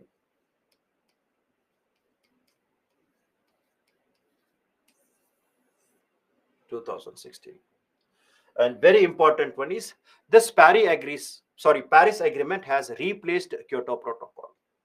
This Paris Agreement has replaced Kyoto Protocol after 2020. Right. Now, certain points which you should remember. In the context of Kyoto Protocol, only the developed countries were taken binding, not all the developing countries. And within the developed countries, 39 countries took the binding, but not all the developed. So there was ambiguity with the countries. They were complaining that why only we are taking the binding? Why not other countries who are contributing to that? Why not developing countries like China, India? Why not they are taking the responsibility of binding the emission of gas? So such ambiguities were there. So hence it was decided that as there were issues and loopholes were there, now they decided that if you go in that platform, then it becomes a major problem. We will bring both developed as well as developing countries. We will bring both, and we will ask them voluntarily to give their plans, blueprints, that how they are going to reduce the impact of climate change. Voluntarily, you should give your own plans, not forcibly. Voluntarily, you should give your plan of action, that how you are going to reduce the impact of climate change in your country and in the international level. How you are going to reduce the impact of climate change in your country and international level. You have to give your own plans to that. So both developed and developing countries should contribute to the impact of climate change. And hence, keeping this broad perspective in the mind, the Paris Agreement was signed. And the major objective of this Paris Agreement is the global temperature which is increasing. They say that the global average temperature which is increasing, it should be kept below some benchmark. And the benchmark what they have taken is the 1850 to 1900. The benchmark which they have taken is the pre-industrial level. And what is pre-industrial level? 1850 to 1900. So that is the benchmark. base year 1850 to 1900, that is the benchmark or base year. So whatever temperature we had in 1850 and 1900, in that average temperature of 1850 and 1900 which the earth had, we should not cross 2 degrees centigrade more than that. So keeping the global average temperature 2 degrees below the pre-industrial level, 2 degrees below the pre-industrial level, and if possible, try to keep it below 1.5 degrees. So this is called as 2-degree agreement.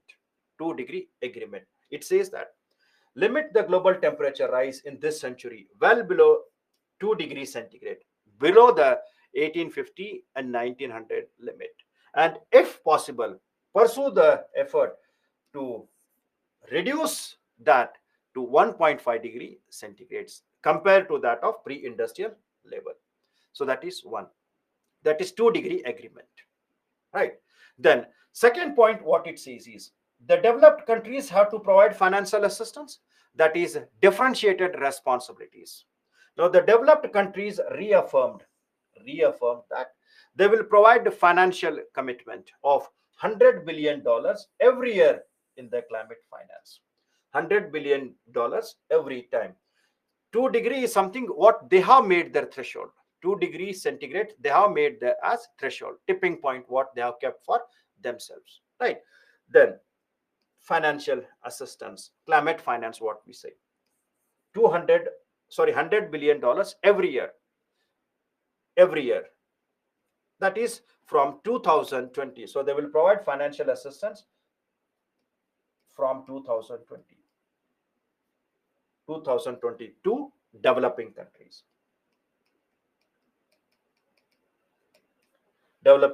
From 2020, every year $100 billion, every year $100 billion.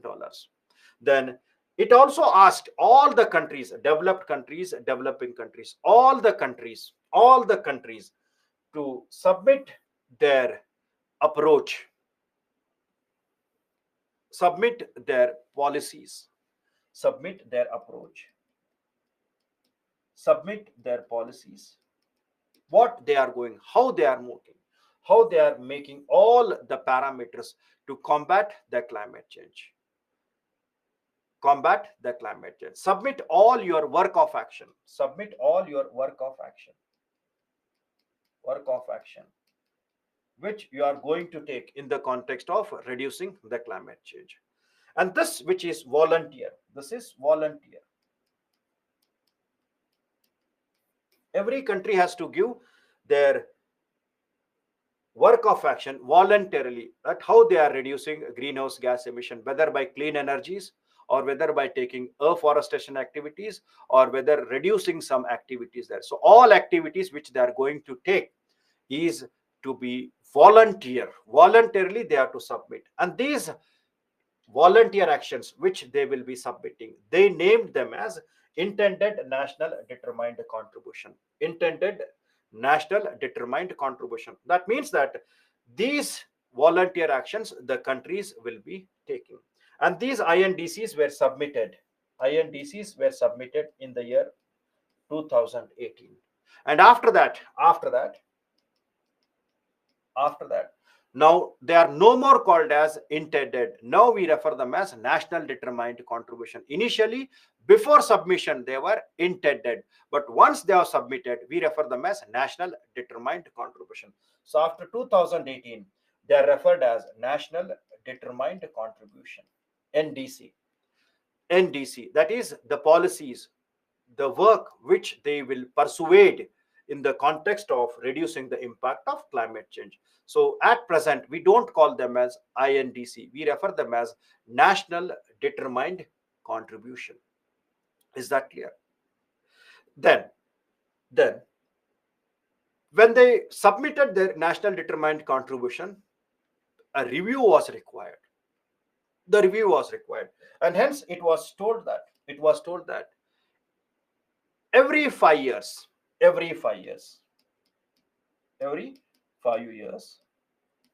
review has to be done. Review about what they have made their efforts, what they have did in the context of greenhouse gas emission, what policies they have done, what they have achieved. Review what they have achieved, what they have achieved in their promises, what they have achieved in the given promises,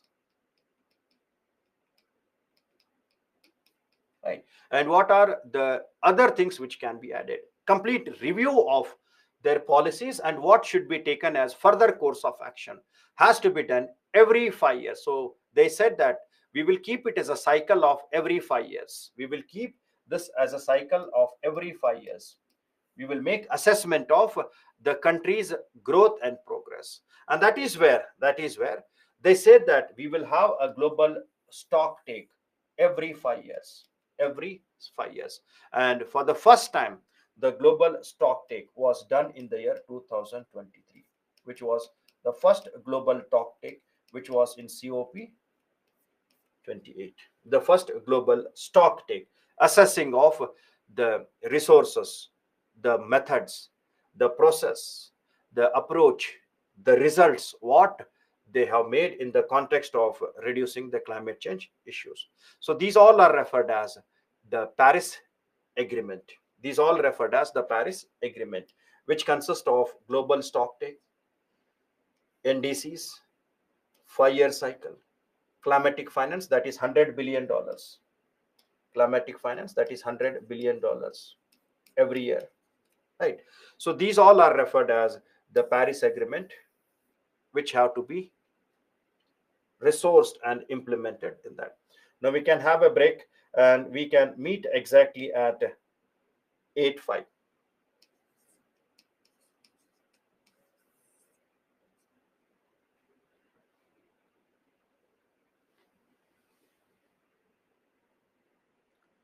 See, maximum when we say 2 degrees, and if possible keep below 1.5, keep below 1.5.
Welcome back after the break. So, hope I am audible as well as visible to you all. So, we made an effort in understanding the Paris Agreement, right? So, I am audible as well as visible to you all, right? Done. Now, during the same event in the in Paris, India along with France, India along with the France, that is cooperation with the France, launched International Solar Alliance. Launched International Solar Alliance. The idea is to develop and deploy solar energy. Solar energy.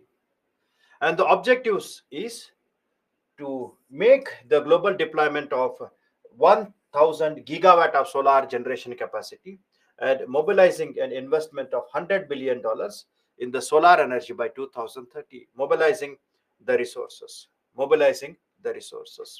Is it clear? International Solar Alliance during the Paris conference, during the Paris conference in the Paris. And the headquarter of International Solar Alliance is in India, that is Gurugram. It is in Gurugram, that is India. And it is having a theme called as One Sun, One World, and One Grid. One Sun, One World, and One Grid. One grid. One Sun, One World, and One Grid. One Sun, One World, and One Grid. That is, it makes the global access and unite the world. The aspect is to make the global access of solar energy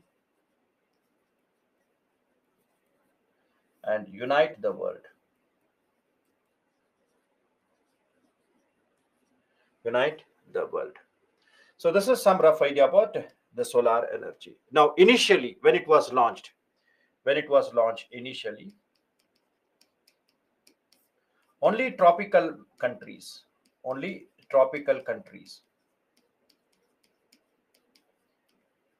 were allowed as members of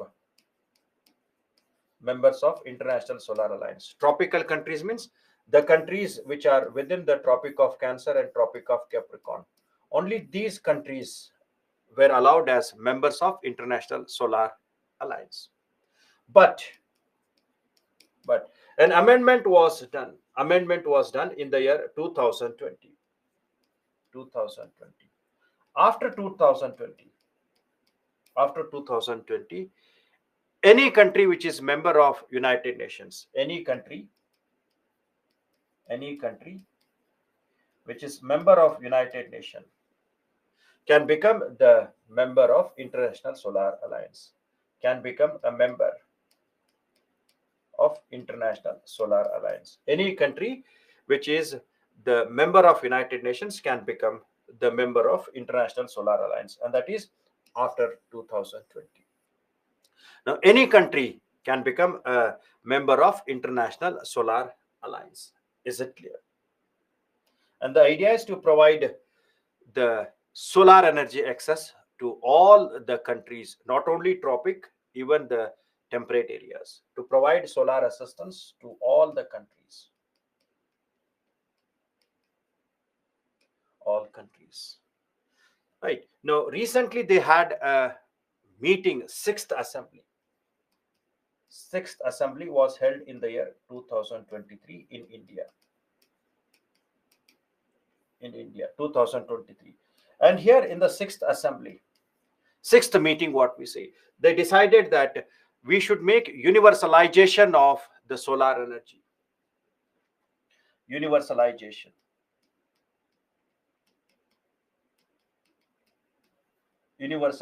of energy. So energy means solar energy. Accessibility should be done through all the part. Universalization of solar energy. It means that making it access to all, access to all through mini grids, small grids, through mini grids,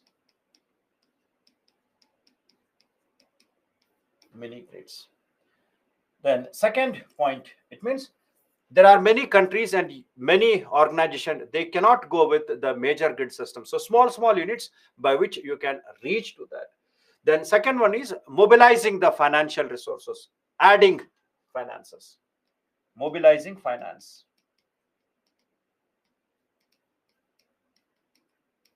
financial resources. That is, bring more money in that, because money is always a shortage. You always need more financial assistance in such projects. Then diversify the supply chain, diversify the supply chain, supply chain, right? So this is what we refer them as the sixth outcome of the International Solance, which was held in India, updated one. So 5 times they met, and this is the sixth meeting which was highlighted on these perspectives, right? Next is India. As a part of Paris Agreement, it submitted its national determined contribution. So India submitted its NDC, national determined contribution, in the year 2018. And these were, India told that it will reduce the emission of greenhouse gas by 30 to 35%, sorry, 33 to 35% below 2005 level by 2030. And India said that 40% of the power capacity should be from non-fossil. So it means clean energy or renewable energy. Renewable energy. India showed that we are making strong presence in renewable energy. Then India will create additional carbon sink of 2.5 to 3 billion tons for carbon dioxide sequestration. So carbon sink means we are creating more amount of afforestation program. Afforestation programs. And these NDC were revised later. They were revised later. So these are the old one, and we revised that. And the revised NDC also I'll give you in the PPTs. They are there. So this is what India's commitment during the Paris Agreement. So India, when it submitted, this is what it showed. Now, what do you mean by national determined contribution? It means the country's approach in meeting the Paris Agreement. Meeting the Paris Agreement. Right. Then NDC means reduction targets by mitigation and all, so that we can reach to the common goal which is accepted by all the countries, that is to keep the global average temperature below 2 degrees centigrades, or try to keep it 1.5 degrees below the pre-industrial time. Then during that, the emphasis was given to Green Climate Fund. And this Green Climate Fund, which was set up in the year 2010, will play its important role in implementing Paris Agreement, world's largest dedicated fund. It will play an important role in implementing Paris Agreement. Again, in this fund, the contributions are given by the developed countries, climatic finance, developed countries, which provides the financial assistance to the developing countries. Is it clear? So this is some rough idea about the terminologies, right? Then the concept of carbon budget was created. Now remember, carbon neutrality was not in the Paris Agreement. Carbon neutrality was created, the term which was started using after 2019 and 20. So carbon neutrality.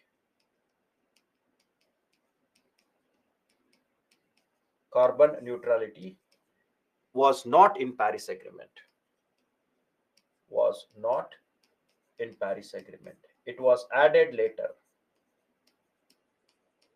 It was added later. More specifically, after 2019 and 2020. It was added later. Carbon neutrality. Right. Now understand here. Carbon budget talks about from 1850 and 1900, we are emitting large amount of the greenhouse gas. Now the carbon budget talks about, it creates an idea that what amount of greenhouse gas emission can be done by developed and developing countries to not breach that 2 degrees centigrade of average temperature by end of this century. So the amount of greenhouse gas which can be permitted to be released to keep the barrier of 2 degrees centigrade, we refer that as carbon budget. The total amount of carbon dioxide permitted over a period to keep the temperature to 1.5 degrees centigrade, 2 degrees and 1.5 degrees. So more specifically, we use that term 1.5 after the 2020. 1.5 degrees centigrade below the pre-industrial level. Now, this carbon budget indicates cumulative from 1850, cumulative additional values, additional adding what it has done in last year, this year, next year, cumulative. It gives the cumulative amount of carbon dioxide which has been emitted and still emitting. Now, this carbon budget plays a very important role. The moment when you calculate the carbon budget, it will give an idea that whether you have to make an approach in reducing the greenhouse gas by taking an approach of only afforestation, or you have to take a methodology of removing the carbon dioxide from the atmosphere as well. So it talks about two things: whether you have to make an approach of reducing the greenhouse gas emission, and apart from that, you have to make efforts to take the existing carbon dioxide, to take out the atmospheric carbon dioxide which is already in the atmosphere. I'm repeating, it gives an idea that whether you have to reduce the greenhouse gas emission, or already the atmosphere has certain carbon dioxide, you have to remove that. So this concept was introduced in a systematic way through this carbon budget perspectives.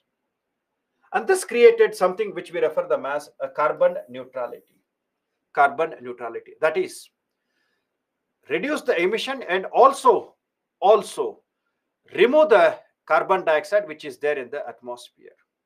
So if any country, say A, if it is emitting 10 tons of carbon dioxide, so this country should remove, or this should remove 10 tons of carbon dioxide from the atmosphere.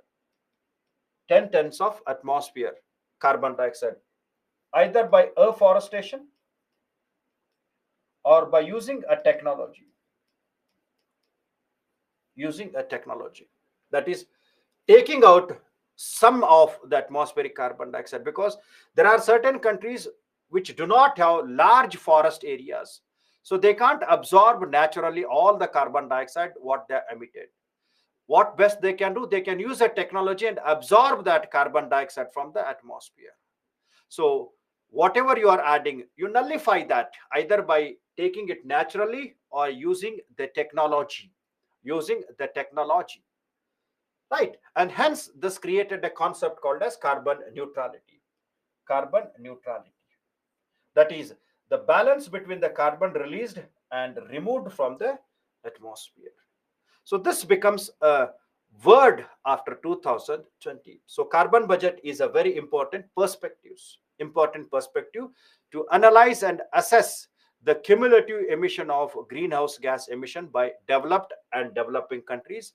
And it will also make all the arrangement to understand that when we will reach to the carbon neutrality, or what technology we should use in reaching the carbon neutrality. Is that clear? And it also talks about the progress of governments in meeting their climatic goals.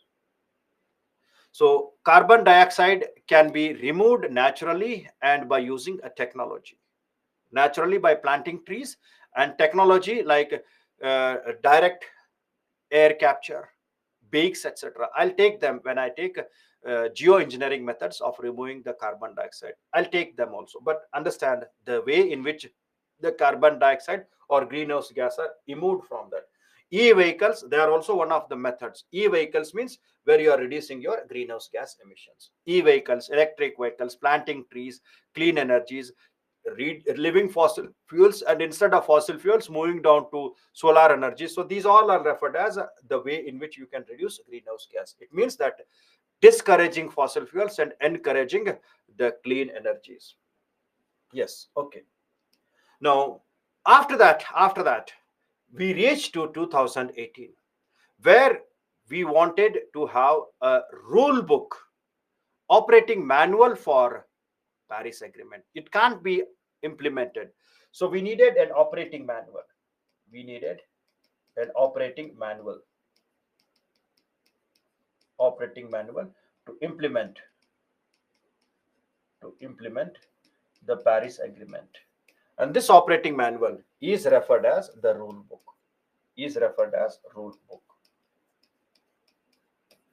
Rule book. And hence, in Katowice, COP24, in this region. So Warsaw also we had that, and before that also it was the conference COP was held in this country in Warsaw also, and it was also held in Poznan, and here we are talking about the Katowice. And this conference, which was held in the Katowice 2018, it was decided to create a rule book or operational manual for implementing of Paris Agreement. It was decided to have that. And what this Katowice package or what this rule book consists of? It should have transparency of framework. The countries should provide their national determined contribution. It should also provide mitigation and adaptive measures. In the context of climate change. We'll discuss what is that mitigation and adaptation. Understand this. And details of financial supports, that is what amount of money the country is giving. So all these which will be included in the operating manual is referred as the rule book or Katowice package, which will consist of these. All the countries' NDCs, framework of implementation, that is transparency perk, and it also should highlight that when will be the global stock take will take place, how to conduct the global stock take, and how it will implement the policies, how to assess the progress of developed country in transferring of the technologies, what they have transferred, clean energy they have given or not, what type of methodology they are giving to the developing countries in combating the climate change issues. So all these were included in the Katowice package, which they decided that we will prepare the Katowice package. Before reaching to the next conference, that was 2019, right? Then in the year 2019, aim to finalize rule book of Paris Agreement was not done. Many people or many countries did not made its effort, so it was not done, not completed. Now, there was a major problem with the carbon market. Reason is countries like India, country like Brazil. So these countries like India and Brazil, so they created large carbon credits. Many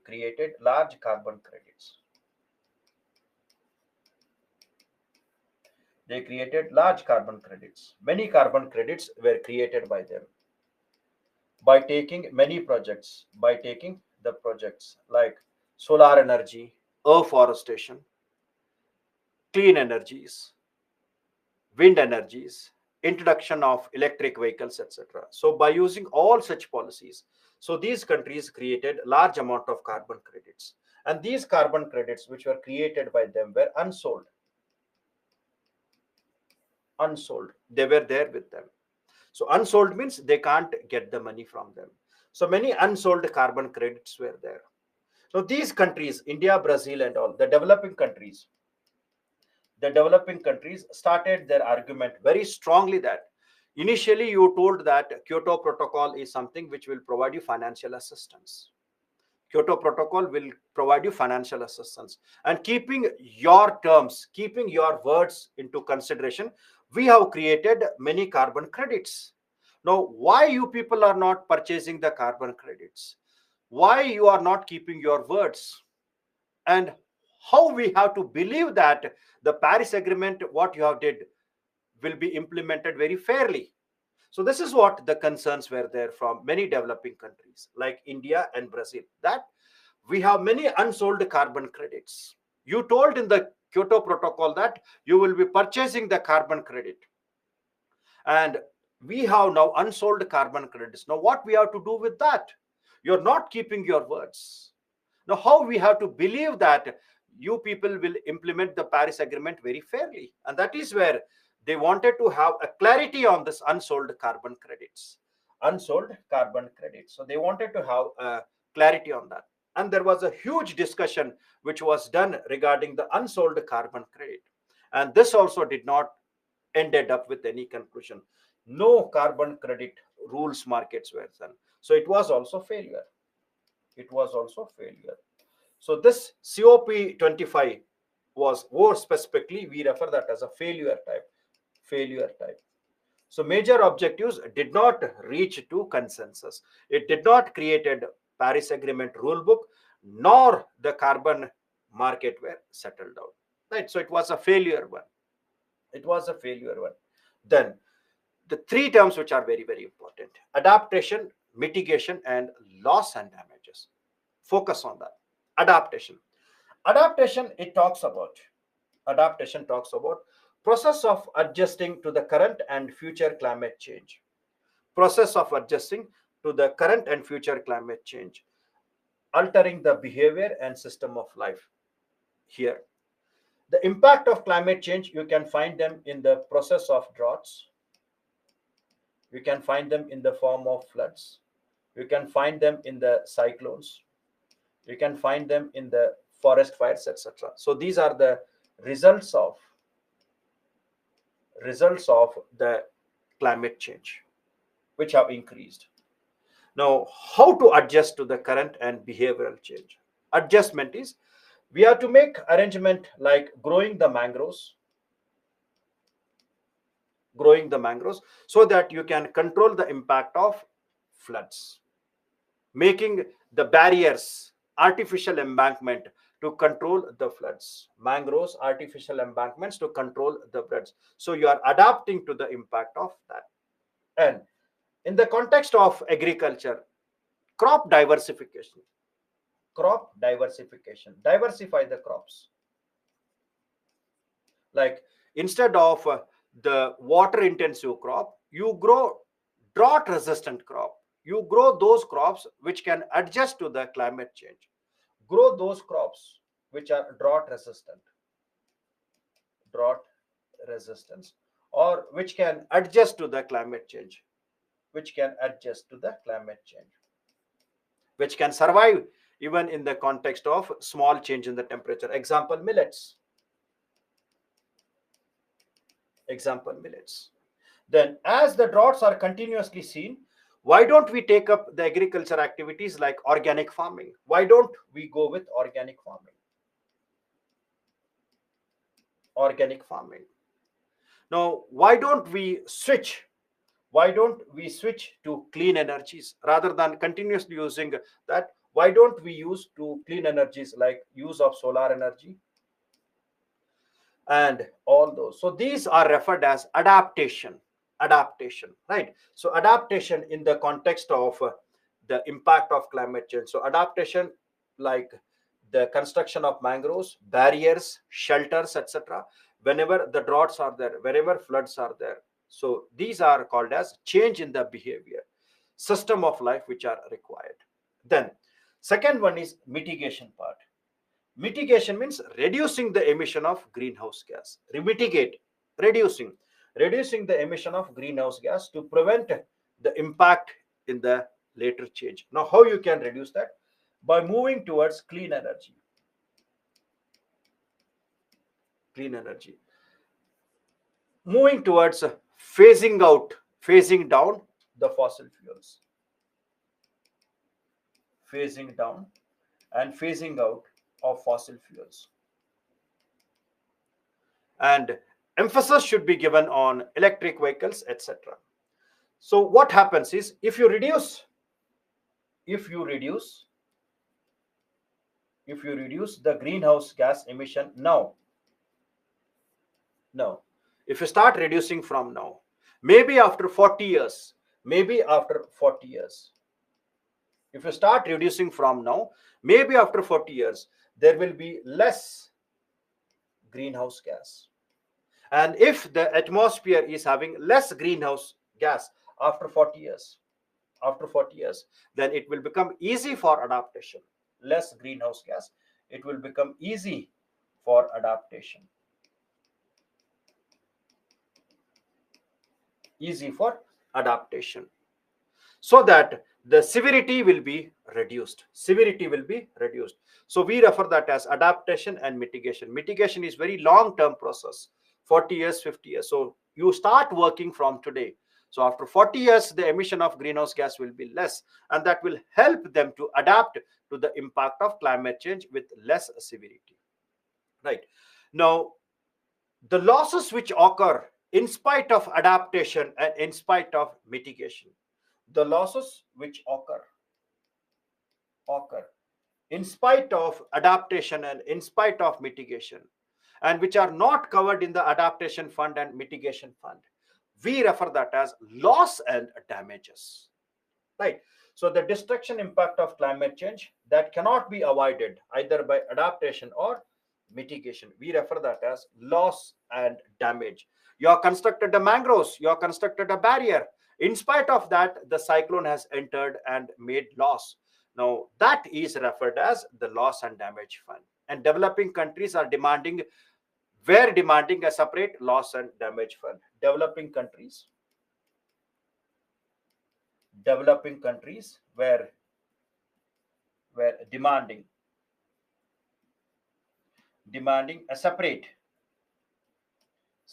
loss and damage fund, because the loss and damage fund was included in that adaptation and mitigation. The finance for loss and damage was included in the adaptation and mitigation, which was very less. So the developing countries demanded the separate loss and damage fund should be done, and this was taken into strong consideration.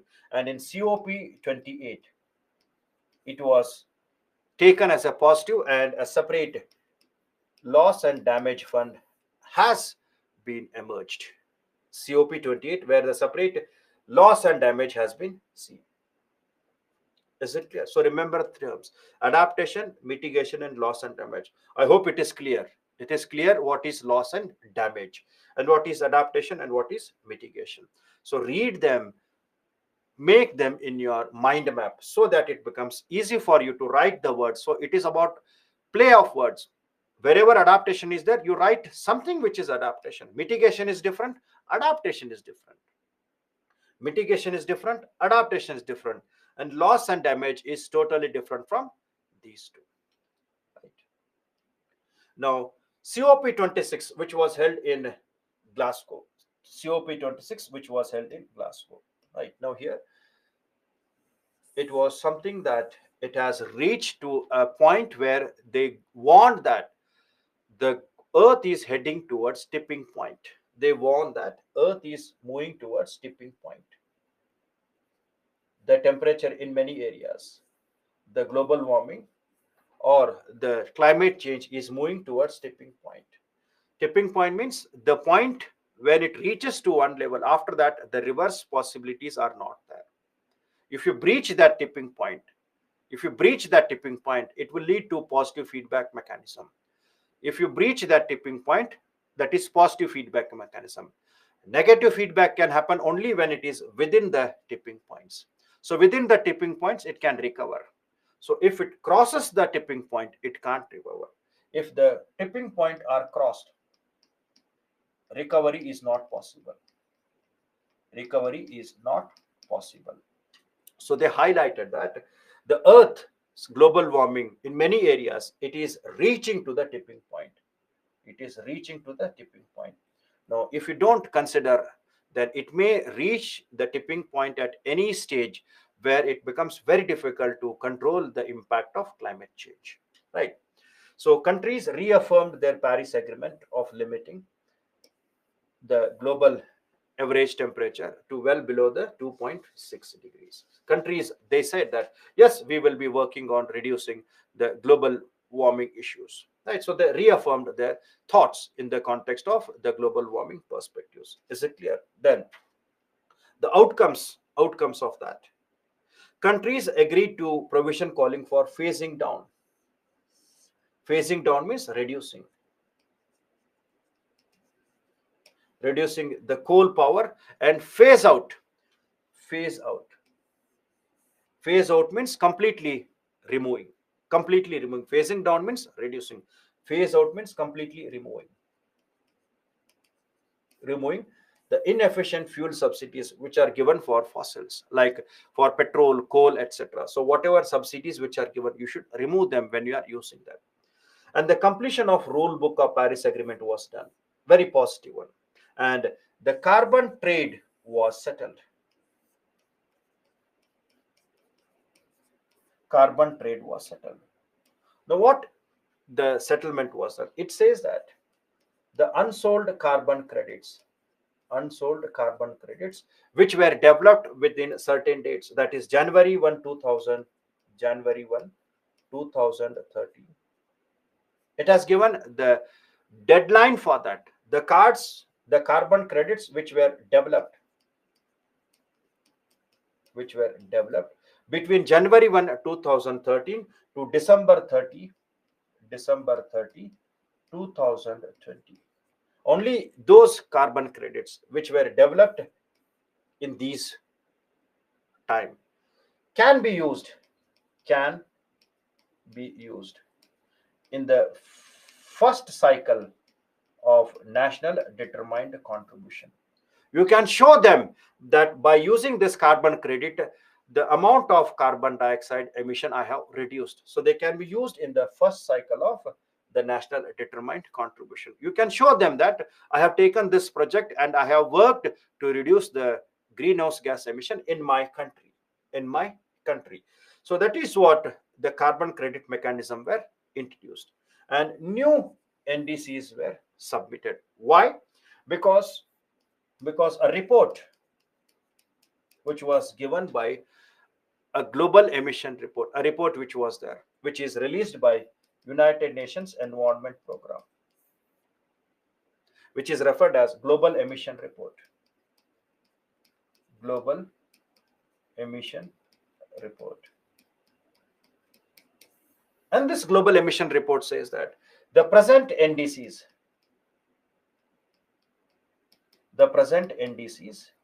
which were submitted in the year 2018, the present NDCs which were submitted in the year 2018 are not sufficient to keep the Paris Agreement, or not sufficient to keep the Paris Agreement. They are not sufficient. It means that they need to be restructured and improvement has to be done. So hence it was told that you restructure and resubmit them. Restructure and resubmit them by improving your role and responsibilities in reaching the Paris Agreement. And this was taken by countries and they started resubmitting them by updating their existing NDCs. And in this context of this particular, they also pledged that methane, which is also a prominent greenhouse gas, a global pledge was done. 103 countries, they pledged that they will reduce the emission of 30% of methane by 2030. And remember, India is not a part of that. India has not a part of global methane pledge. India will not be reducing its global methane because we need methane for our industrial activity. India is not a part of this. Then it also talks about halt and reverse forest and loss degradation. 137 countries took the pledge to make the loss and land degradation by 2030. Again, India itself has given Delhi Declaration. India itself has given Delhi Declaration. Delhi Declaration. So it is implementing this policy through its Delhi Declaration. And hence, it is also not the part of this because India is implementing Delhi Declaration, which talks about land degradation neutrality by 2030. So two ways you can't implement. So already we are implementing this. Already we are implementing this. Why we have to go with this? So these two were not signed by India, right? Then there was a demand for loss and damage. Loss and damage. So they agreed to the technical assistance to the developing countries and knowledge resources through the Santiago network. Through Santiago. Santiago network talks about providing technical assistance and financial assistance to the developing countries, right, in the context of loss and damage. And there was also at least an initiation was started. Glasgow dialogue, at least an initiation was started.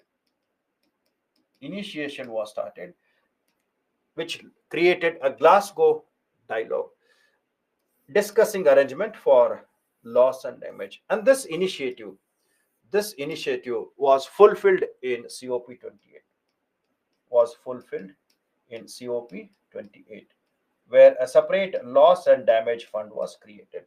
Where a separate loss and damage fund was created. Right. Now, next is funding for adaptation. Calls for doubling the finance to support the developing countries in the context of adaptation. Remember adaptation, which I have explained. Establish a work program to define the adaptation. So adaptation is where you make all the arrangements like mangroves, organic farming, shelters, awareness. All these are called as adaptation.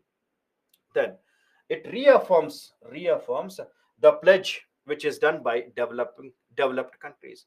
Now, when we talk about reaffirmation of that, understand that in the Copenhagen Accord,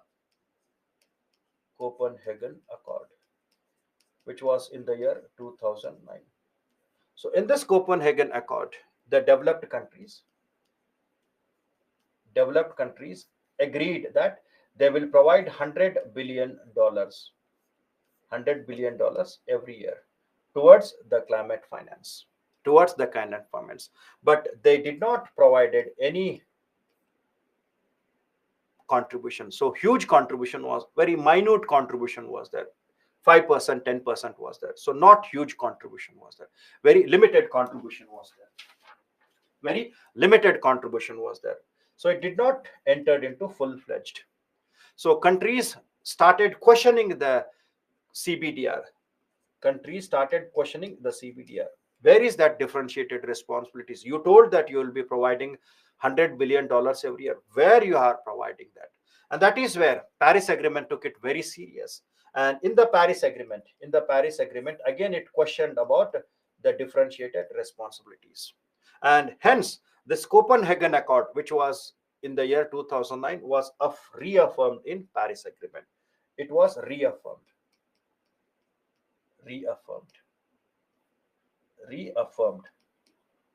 that they will give the financial assistance. They will provide $100 billion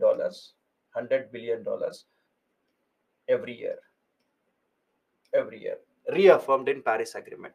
But then also from 2020, Paris Agreement $100 billion, it was from 2020 to 2025. So there also they did not provided much assistance. They were not having the thought of mind to give $100 billion. They were declining that. They were providing only small amount of that. And hence in this convention, and hence in this meeting, that is in the COP26, which was held in 2021, So there it was told that at least for remaining 2 years you make a contribution. It was told that at least from 2023 up to 2025 you provide the climatic finance. You provide $100 billion at least every year for at least remaining that 2 years. So that's what we have to check, whether they have done this 2023 or 2025, whether they are completed or not. Because again, there is ambiguity that they will be providing very small amount of finance. In 2023 also, not sufficient funding was there. So there was a major problem with climatic finance. Now they wanted to make the change in the Copenhagen Accord. They wanted to make change in that.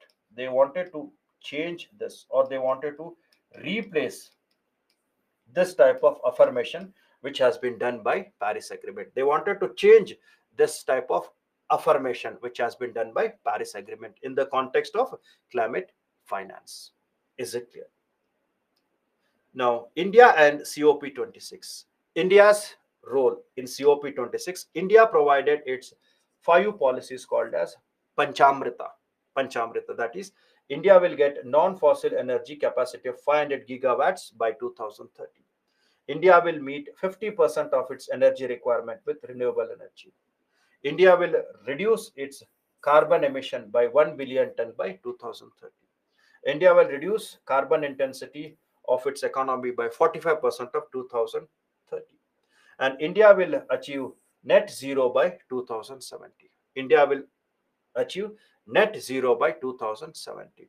Is it clear? And these are nothing but, we can say, they are the roads to carbon neutrality. They are roads to carbon neutrality.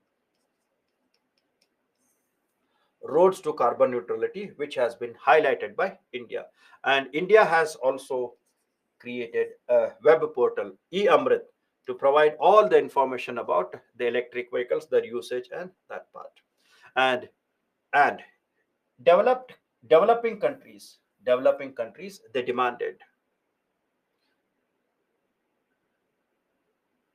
right? So they demanded that the developed countries should provide 1 trillion dollars in climate finance. So the developing countries demanded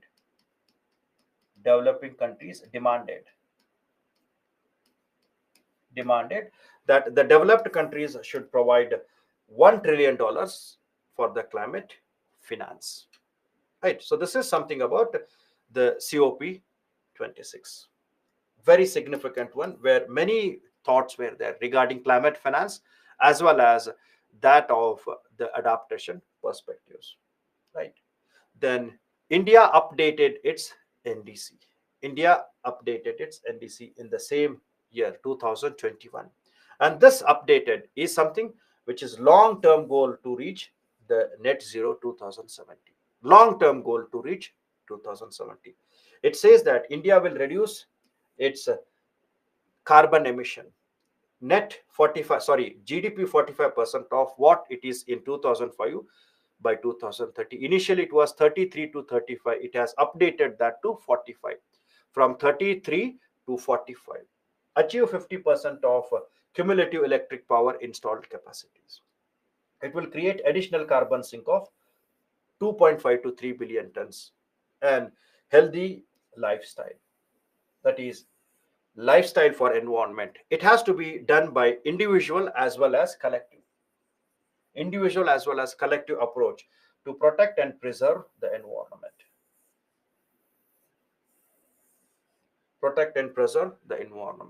So life, which is referred as lifestyle for environment, right?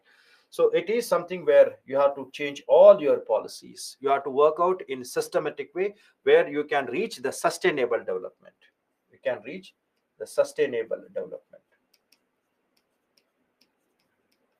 With more concern on environment.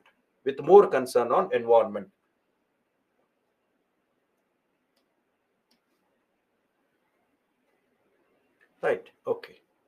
Now, emission gap report, very important one. That's what I told. Emission gap report is a report which is released by United Nations Environment Program. It is released by United Nations Program. Now, what this report says? It reports, gives a data about the country's pledges, what they have achieved, and what the Paris Agreement. So it gives the gap between the Paris Agreement and the countries' pledges which they are offered, which they have made. So this gap between the Paris Agreement and the countries' progress in reaching that, countries' progress in reaching the Paris Agreement, what they have given through NDC, through their national determined contribution. So it calculates that, and then it defines that whether it is online or whether it is having a huge gap. So it is annual science based assessment, the gap between the country's pledge or greenhouse gas emission and the reduction required to deliver the Paris Agreement. Reduction required to deliver the Paris Agreement, right? Now, when it made a systematic assessment in the year 2019, that is when the first time NDCs were submitted, the first time NDCs were submitted in the year 2018. It calculated all that, and then it came that if we want to keep the global average temperature below 2 degrees centigrade, below 2 degrees centigrade, then our carbon dioxide equivalent should be under 41 gigatons, under 41 gigatons by 2030. It should be below 41 gigatons if we want to keep the global average temperature below 2 degree centigrade. And it says that if we want to make it 1.5, if we want to make it 1.5 degree, then the emission should be under 25 gigatons by 2030. Very significant highlight it has said. It says that if you want to keep the global average temperature well below 2 degrees centigrade, then by 2030, our emission of greenhouse gas emission should be less than 45. It means it should be below 41 gigatons. It should be below 41 gigatons of carbon dioxide equivalent. And if you want to keep it to 1.5 degrees, below 1.5 degrees, then you should drastically decrease that. The emission of carbon dioxide should be below 25 gigatons. 25 gigatons. So you should drastically decrease your part. And hence it asked the countries to revise their NDCs. And hence it asked the countries to revise their NDCs. Right. And that is where the countries resubmitted their datas and all. And after resubmission, last year also it gave its report, the emission gap report, which gave in the last year. Now it is again alarming one. So according to that, the greenhouse gas emission hit a record of 57.4 gigatons of carbon dioxide in 2022. It means that 1.2% more than what we are doing. So instead of decreasing, we are increasing that. Then there is only 14% of the chance of limiting global warming because the NDCs are not sufficient enough. And the approach which is done by the countries is not up to the mark. So it is very difficult to reach that. Even if the existing nationally determined contributions are delivered by 2030, the world will warm by 2.5 degrees. That means even if all the commitments were reached, in spite of that, the global average temperature will be 2.5 degrees, which is more than the Paris Agreement. It means that only NDCs will not settle the problem. You have to use a technology to remove the carbon dioxide. You have to use a technology to remove the atmospheric carbon dioxide. Emphasis should be done for that also, right? So the global greenhouse gas emission, almost all 2/3 is from fossil fuels. So there should be more emphasis for reducing the fossil fuels drastically and phasing out the subsidies for fossil fuels. Phasing out the subsidies. The subsidies should be phased out and you should reduce the consumption of fossil fuels, right? The G20 countries collectively are responsible for 3/4 of the current burden of global warming, right? So by September 2023, 97 parties have represented their pledges that they will reach to net zero. Net zero. A very positive step in the regard of climate change. So, need for carbon dioxide removal strategies.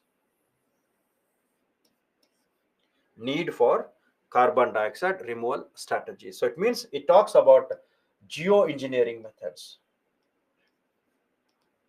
engineering methods to remove the path. So, many methods which can be used, which can make artificial sequestration. So, it talks about artificial carbon sequestration. Artificial carbon sequestration. Right. Now, in the view of that, COP27 was held in 2022 in Sharm el Sheikh. Now, here the idea of the report was taken. Acceleration was done to phase down unabated coal powers and phase out insufficient fossil subsidies. The same legacy which was in 2020, the same is fighting here. The same words are there, right? So phase down unabated coal subsidies, coal power, and phase out the insufficient one. Reduce the greenhouse gas emission in applicable sectors through increased renewable and low energy emissions like agriculture, industries, road, transports, etc. In applicable sectors like road construction, vehicles, you can use electric vehicles. In agriculture, use climate smart agriculture, etc. So by that you can reduce the emission. Then agree to dedicated fund for loss and damage. It was agreed that yes, we will go with loss and damage fund. Yes, we will go with that. Then mobilize more monies for the developing countries. And here it was decided to create a new collective quantified goal of finance. So this will be set by 2024. So this will replace, it will replace that climatic finance of the Paris, what we refer them as Copenhagen Accord. So it will replace that climatic finance which was reaffirmed in the Paris Agreement, that is $100 billion. So this will replace that $100 billion from 2025. From 2025, it is something which talks about a separate fund. More clarity should be given, and that fund will provide the climatic change issues. Right. So Global Mangrove Alliance was also formed, and I told you something about this. This is an initiation of UAE and Indonesia, and we have discussed this when we talked about mangroves, right? So it provides the awareness along with the role of mangroves in reducing climate change, because mangroves are the one which can store the carbon, which we refer them as blue carbon, and they are referred as the carbon sink. They're referred as the carbon sink, right? Then the COP28, which was held in Dubai. So here a decision was made on loss and damage fund to be adopted at COP24. And this loss and damage fund, it will be worked, or it will be hosted, or it will be maintained by World Bank. It will be hosted or maintained by World Bank. World Bank for 4 years. 4 years. And here it will provide assistance to the developing countries. Assistance to the developing countries. Right. And here again, the weak point in this is this loss and damage fund. The contribution will be voluntary. The contribution will be voluntary. Voluntary contribution. Right. So the fund is accountable under the guidance of Conference of Parties under the Paris of Agreement. Right. So separate fund was created.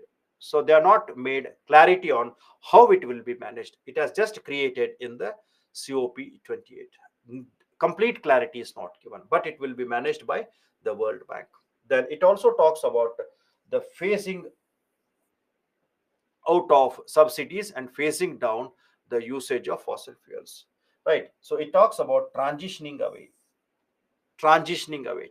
away from fossil fuels. So they have agreed that we have to replace fossil fuels. They have agreed that we have to replace fossil fuels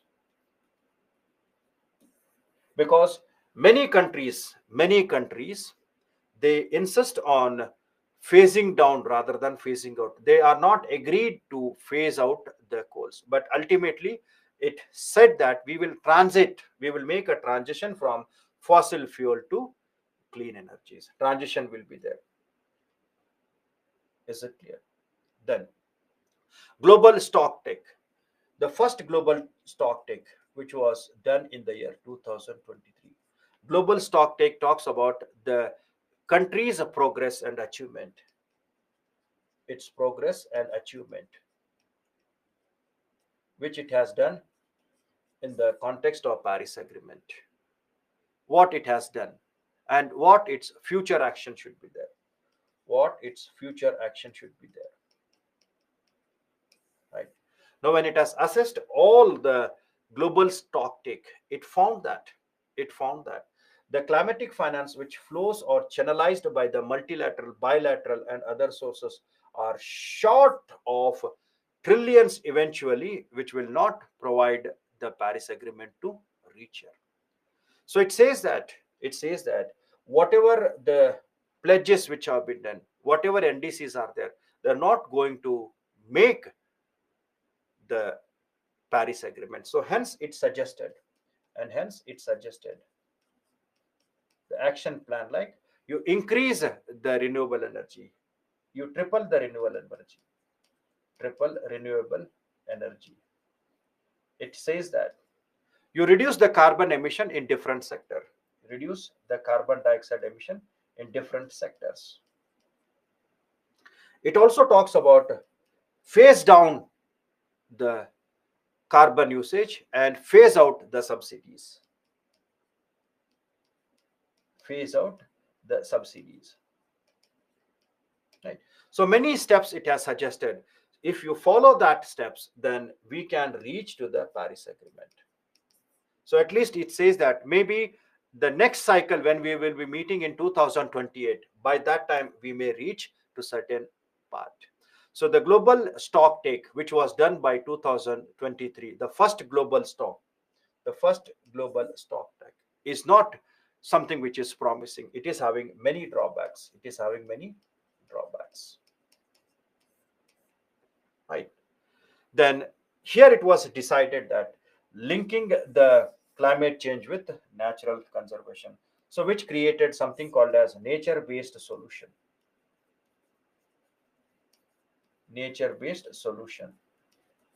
for the climate change. Like instead of artificial embankment, you grow mangroves. If any desertification issues are there, you grow plants in that areas.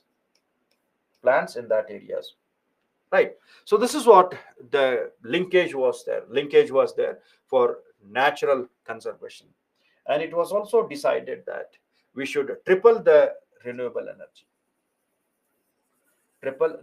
energy capacity by 2030. And it highlighted that there are many companies, international oil companies, which represent about 40% of global production. They signed a declaration charter that they will reach to three main objectives. And three main objectives, what they say is to achieve net zero emission in each of the company's direct operation. Net zero emission in each of countries operation. Then by 2050, the second one is to achieve near zero methane leakage. Net zero is different. Near zero methane leakage from production of oil and gases by 2030. Near zero. One is net zero and second one is near zero. And they also affirmed that achieve zero routine flaring, that is burning of excess gas by 2030. So this is where the companies have also made their strong presence that yes, we are also the part of the global warming issue and climate change issues. Is it clear? Then it also created something called as a climate finance, which was having a major problem. So the quantified goal.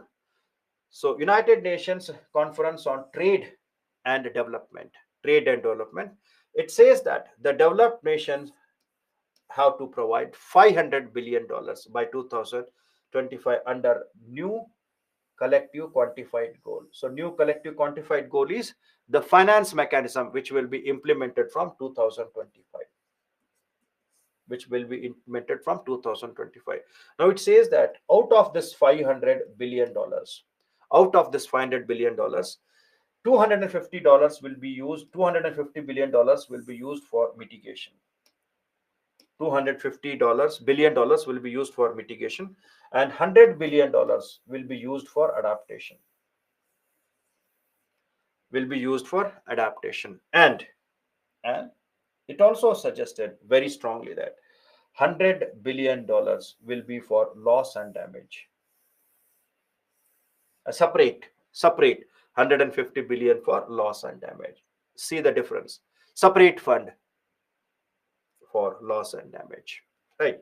And it also suggested that there should be a global goal on adapting framework, right? So we have many issues, we are having many issues like droughts are there, floods are there, right? So we have to adapt in the context of them, like growing millets, using proper irrigation, drip irrigation, sprinklers, etc., replacing the crops which are damaging with a sustainable crop pattern. So all these adaptability which you can use so that the impact will be reduced on the economies and the countries, that is to make resilient impacts of climate change in the countries. So they created an adaptability framework, that is taking the lifestyles in better way so that we can reduce the impact of the climate change. Already the climate change is making its impacts, so you can reduce the impact of the climate change by making some changes in your behavior, bringing some changes, that is adapting some good policies like making water conservation, using methodology like organic farming, etc. So we refer that as adaptability, adaptability in the context of the climate change, right? Now this is what the COP28 talks about. COP28 talks about. Now I told you something about IPCC, so please revise them carefully. Please revise them carefully. I told you something about IPCC. IPCC, Intergovernmental Panel on Climate Change. This IPCC had submitted many assessment reports. So recently it has submitted the sixth report also. The five assessment, the first assessment report, which was submitted in the year 1990. It plays an important role in creating UNFCC, United Nations Framework Convention on Climate Change. The second report, which was submitted in the year 1995, it played an important role regarding adaptation of Kyoto Protocol. Kyoto Protocol. The third assessment report, which was given in the year 2001, the third assessment report, which was given in the year 2001, it highlighted that anthropogenic factors are responsible for climate change. Anthropogenic means man-made factors. Man-made factors are responsible for the climate change, which was highlighted in the third part. And in the fourth assessment, it 100% confirmed that man-made activities are major reason for climate change, and we should integrate the climate change with sustainable development policies, and they should be taken into consideration of mitigation and adaptation, right? Highlight the attention of integration of climate change with the sustainable development policies, and there should be a proper relation between mitigation and adaptation. Adaptation means adapting to the present conditions, mitigation means reducing them in the longer perspectives, right? So fourth assessment talks about very holistic approach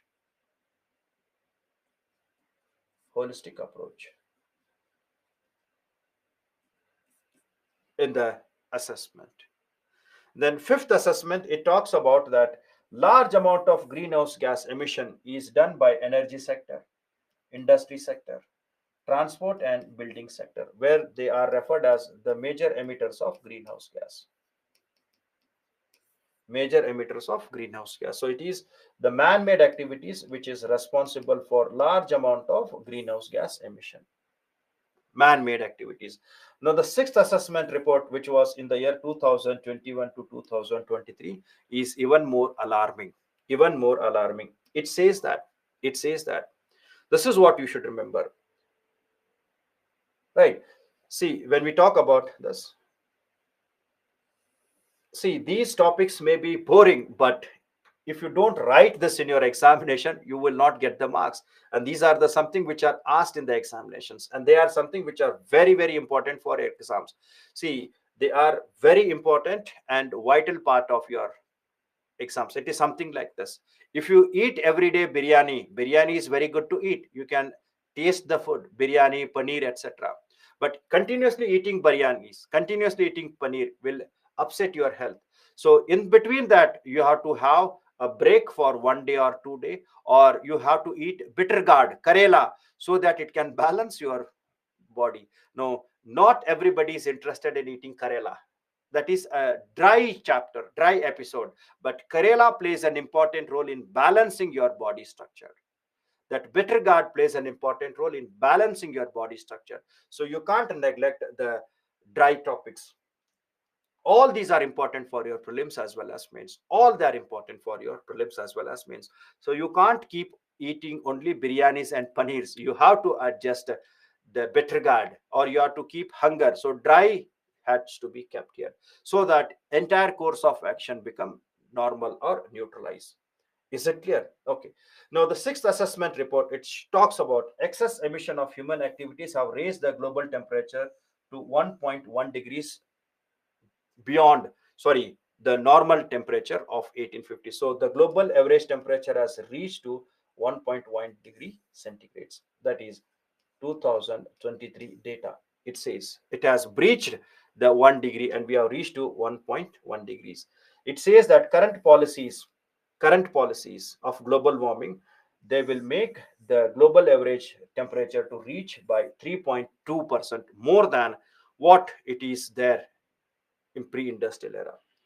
It talks about we need to cut the greenhouse gas emission in all the sectors. You need to cut the greenhouse gas in all the sectors. And public and private finances should be allowed in reducing the fossil fuels and their subsidies. And loss and damage will affect the poor and most vulnerable countries.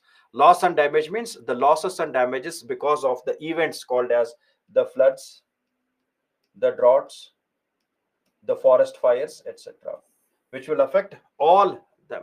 So it highlighted that to keep within 1.5 degrees centigrade, emission should be reduced to 43% of 2030 level and 60% by 2035. Sometimes they may ask directly, write a note on the sixth assessment report of IPCC, which can be asked in the mains or which can be in the prelim. So this is the summary of the sixth assessment report. Summary of sixth assessment report. Please read that. Please read this. Right now, a report was also given on Hind Kush Himalaya, which is given by International Center for Integrated Mountain Development. Hind Kush Himalaya consists of these 8 countries. 8 countries. And this Hind Kush Himalaya is also referred as the third pole of, it has the third pole of the earth. Third pole of the earth. And this Hind Kush Himalaya is also referred as the water tower of Asia. Water tower of Asia. Right. Where it is having the source of many major rivers. It is the source of 10 major rivers. 10 major rivers originate from this area. right? It is the third pole of the Earth. Third pole. Two poles are North Pole and South Pole, Arctic and Antarctic, and this is the third pole of the Earth, a part of cryosphere. The important rivers are Indus, Tarim, Amudarya, Ganga, Brahmaputra, Irvedi, Salween, Mekong, Yangtze, and Yellow River. So it is a source of 10 rivers. So hence it is referred as water tower of Asia. Water tower of Asia. Is it clear? And this Himalayan, Hindu Kush Himalayan river or Hindu Kush Himalayan region, which consists of 8 countries, it is very, very important because it is a region where we are having biodiversity hotspots. It is a region where we have rich amount of ice deposits outside the polar. It is a region where sources of 10 rivers are there. And it is a region where diverse cultures and languages are there. So it is very important in the socio-economic parameters. And 240 million people directly depend on the Hindu Kush Himalaya for its water, for its other resources like food and impact of that. And 1.9 billion people depend on Hindu Kush Himalaya for energy and other parts. So it plays an important role in the context of the making the stability in that area. Stability in that area. But the moment when you talk about the Hindu Kush Himalayan perspective, the report which was given is very alarming. The report which is given is very, very alarming. Alarming. So here it says that the Hindu Kush Himalayas are warming faster than the global average, and that is where it is creating large amount of melting of glacier. Melting has accelerated, and this melting which has accelerated is leading to large amount of floods in the Himalayan basins, floods in the Himalayas, and that has created large amount of the increased water, which is creating flash floods. And more than 35% of the glacier in the region would retreat by 2100, even if all the global temperature is capped by 1.5. So it means that they are reaching towards their tipping points. They are reaching towards their tipping point.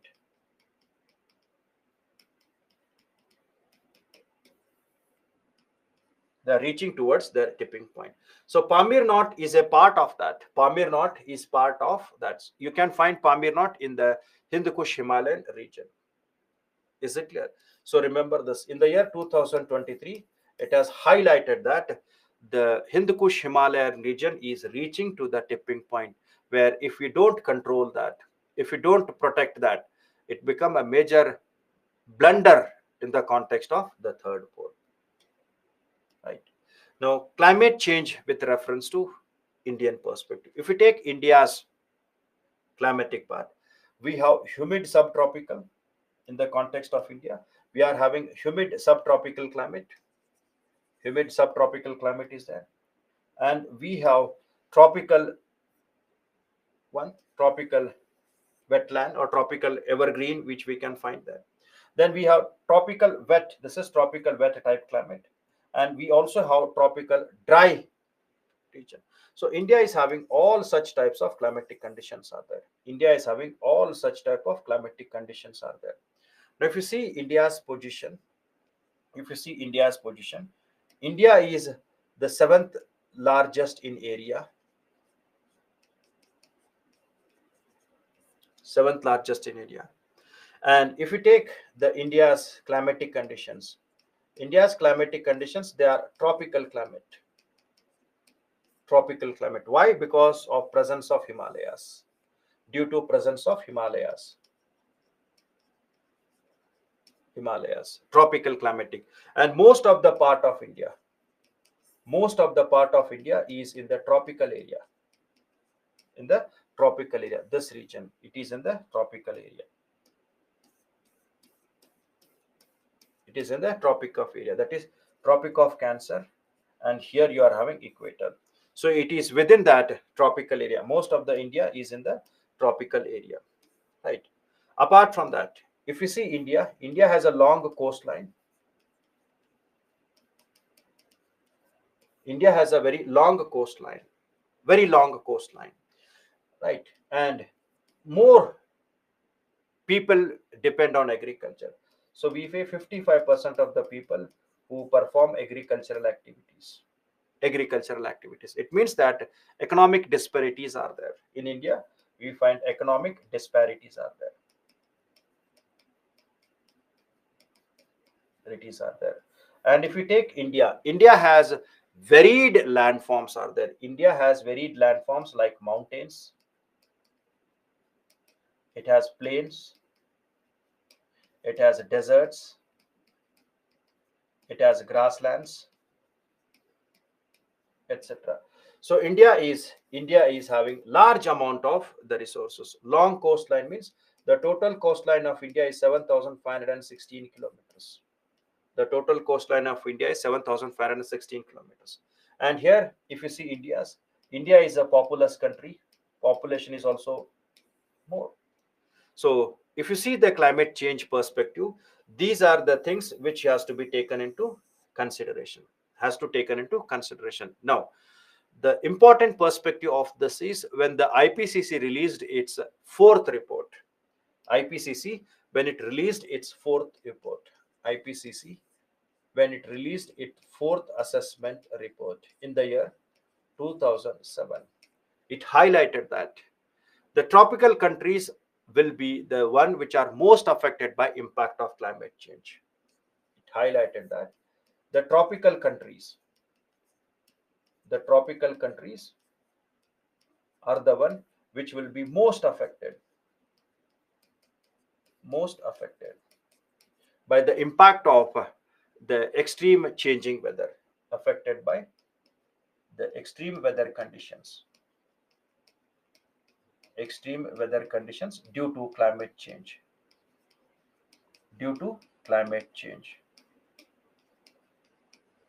right? And it highlights that events like cyclones will increase, events like floods will increase, events like drought will increase, events like forest fires will increase, etc. So all these events will increase, and this will pose threat to countries.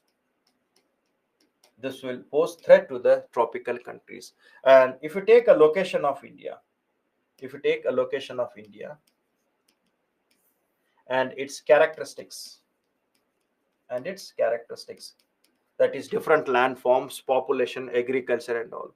So it highlighted that India is the country which will be one of the most affected by the impact. So India is one of the country which will be most affected by the impact of climate change. Most affected by impact of climate change. So hence, we thought that why don't we have our own national plan to combat the issue here, and hence a national action plan for climate change, NAPC, National Action Plan on Climate Change, was formed in the year 2008 to settle the issues, to find a solution, or prepare prepare in the context of climate change.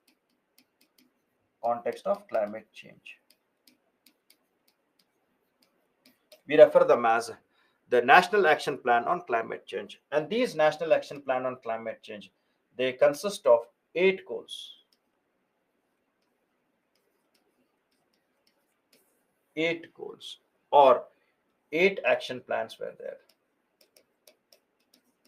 8 action plans, which the India had made in the year 2008, so that we can work together and reduce the impact of the climate change in the context of India. So every year 1 or 2 questions will be asked in the climate action change plan. Every year you will find 1 or 2 questions from this climate action plan. And these climate action plans, 8 sectors, 8 different, like mountains, like Himalayas, agriculture, energies, forest. So different 8 sectors it has covered.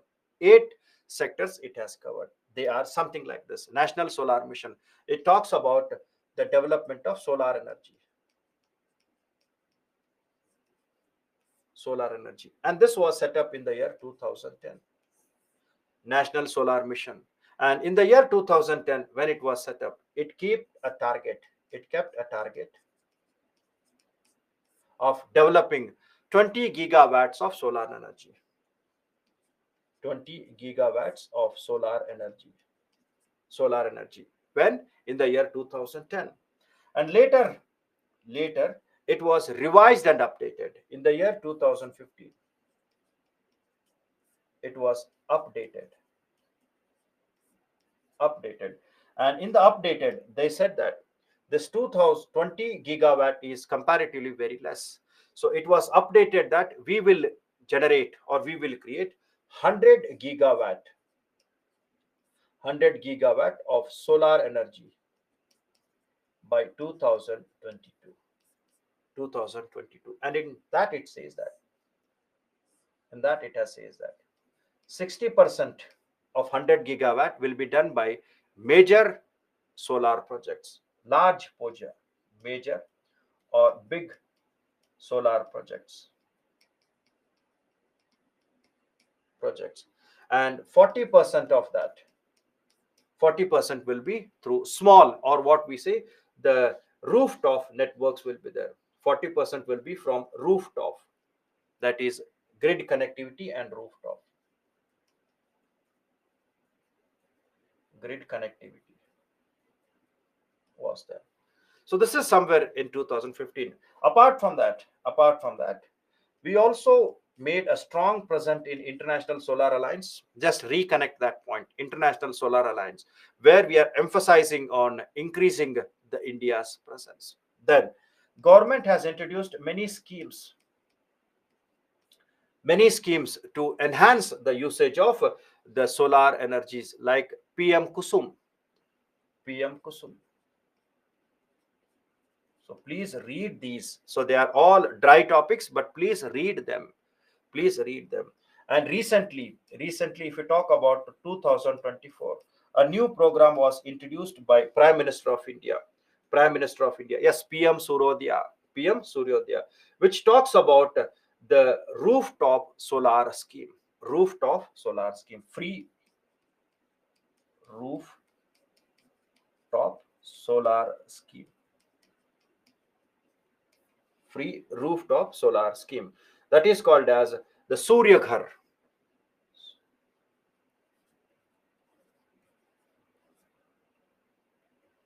Yes, 300 units of power per Surya Ghar Muft Bijli Yojana.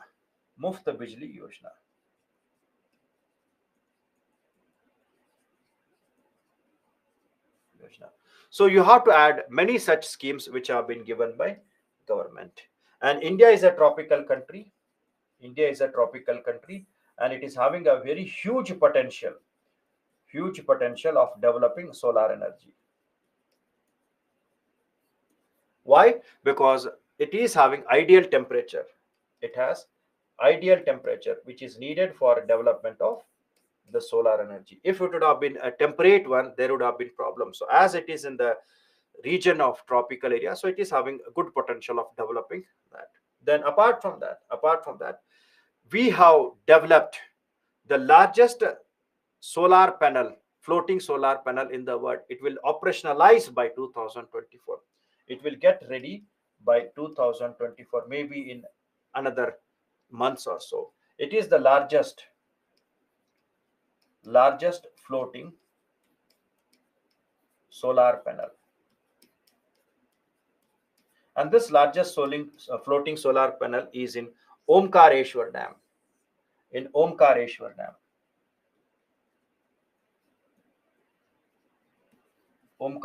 Dam of Narmada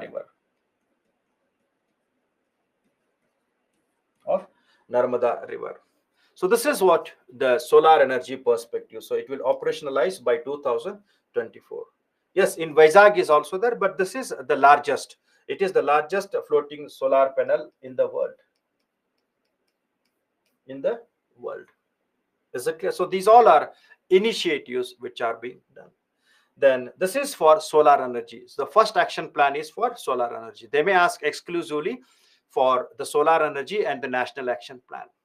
Then the second action plan is the National Mission for Enhanced Energy Efficiency. This is the last, and then remaining we will take up tomorrow. National Mission for Enhanced Energy Efficiency. It is under the Ministry of Power, which is implemented through Bureau of Energy Efficiency. The aim is to strengthen the market energy efficiency through different models, and this you have read in your economy, which consists of perform, achieve, and trade, energy efficiency financing platform, market transformation for energy efficiency, and framework for energy efficient economic development. So these all are the models which you read or which you have read always in your part. Is it clear? PM Suryoday Yojana. So remaining six programs are also there. So please read them at least before coming down to the classes tomorrow. So remaining six, these are there, like Sustainable Habitat, National Water Mission, National Mission Green Health, and the National Mission for Sustainable Agriculture. So please read them before you come down to the class, so that the class will become more interesting in your perspectives. And tomorrow we'll complete this, and then we will move on to pollution. We will move on to the next module called as pollution, right? So don't get much stressed. Facts are there, so whatever facts I'm giving, they are very important for your exam. Don't neglect them as boring or dry subjects, because they are very very important in the context of your studies. Is it clear? So we can have a session tomorrow at the same time. We can have the session. So tomorrow we'll try to complete that pollution part as well. We'll try to complete the pollution part as well, right? So we'll meet up again tomorrow at the same time. Till then, take care.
ಏನ್ ಮಾಡ್ಯಾರ ಇವತ್ತು ನಾಲ್ಕ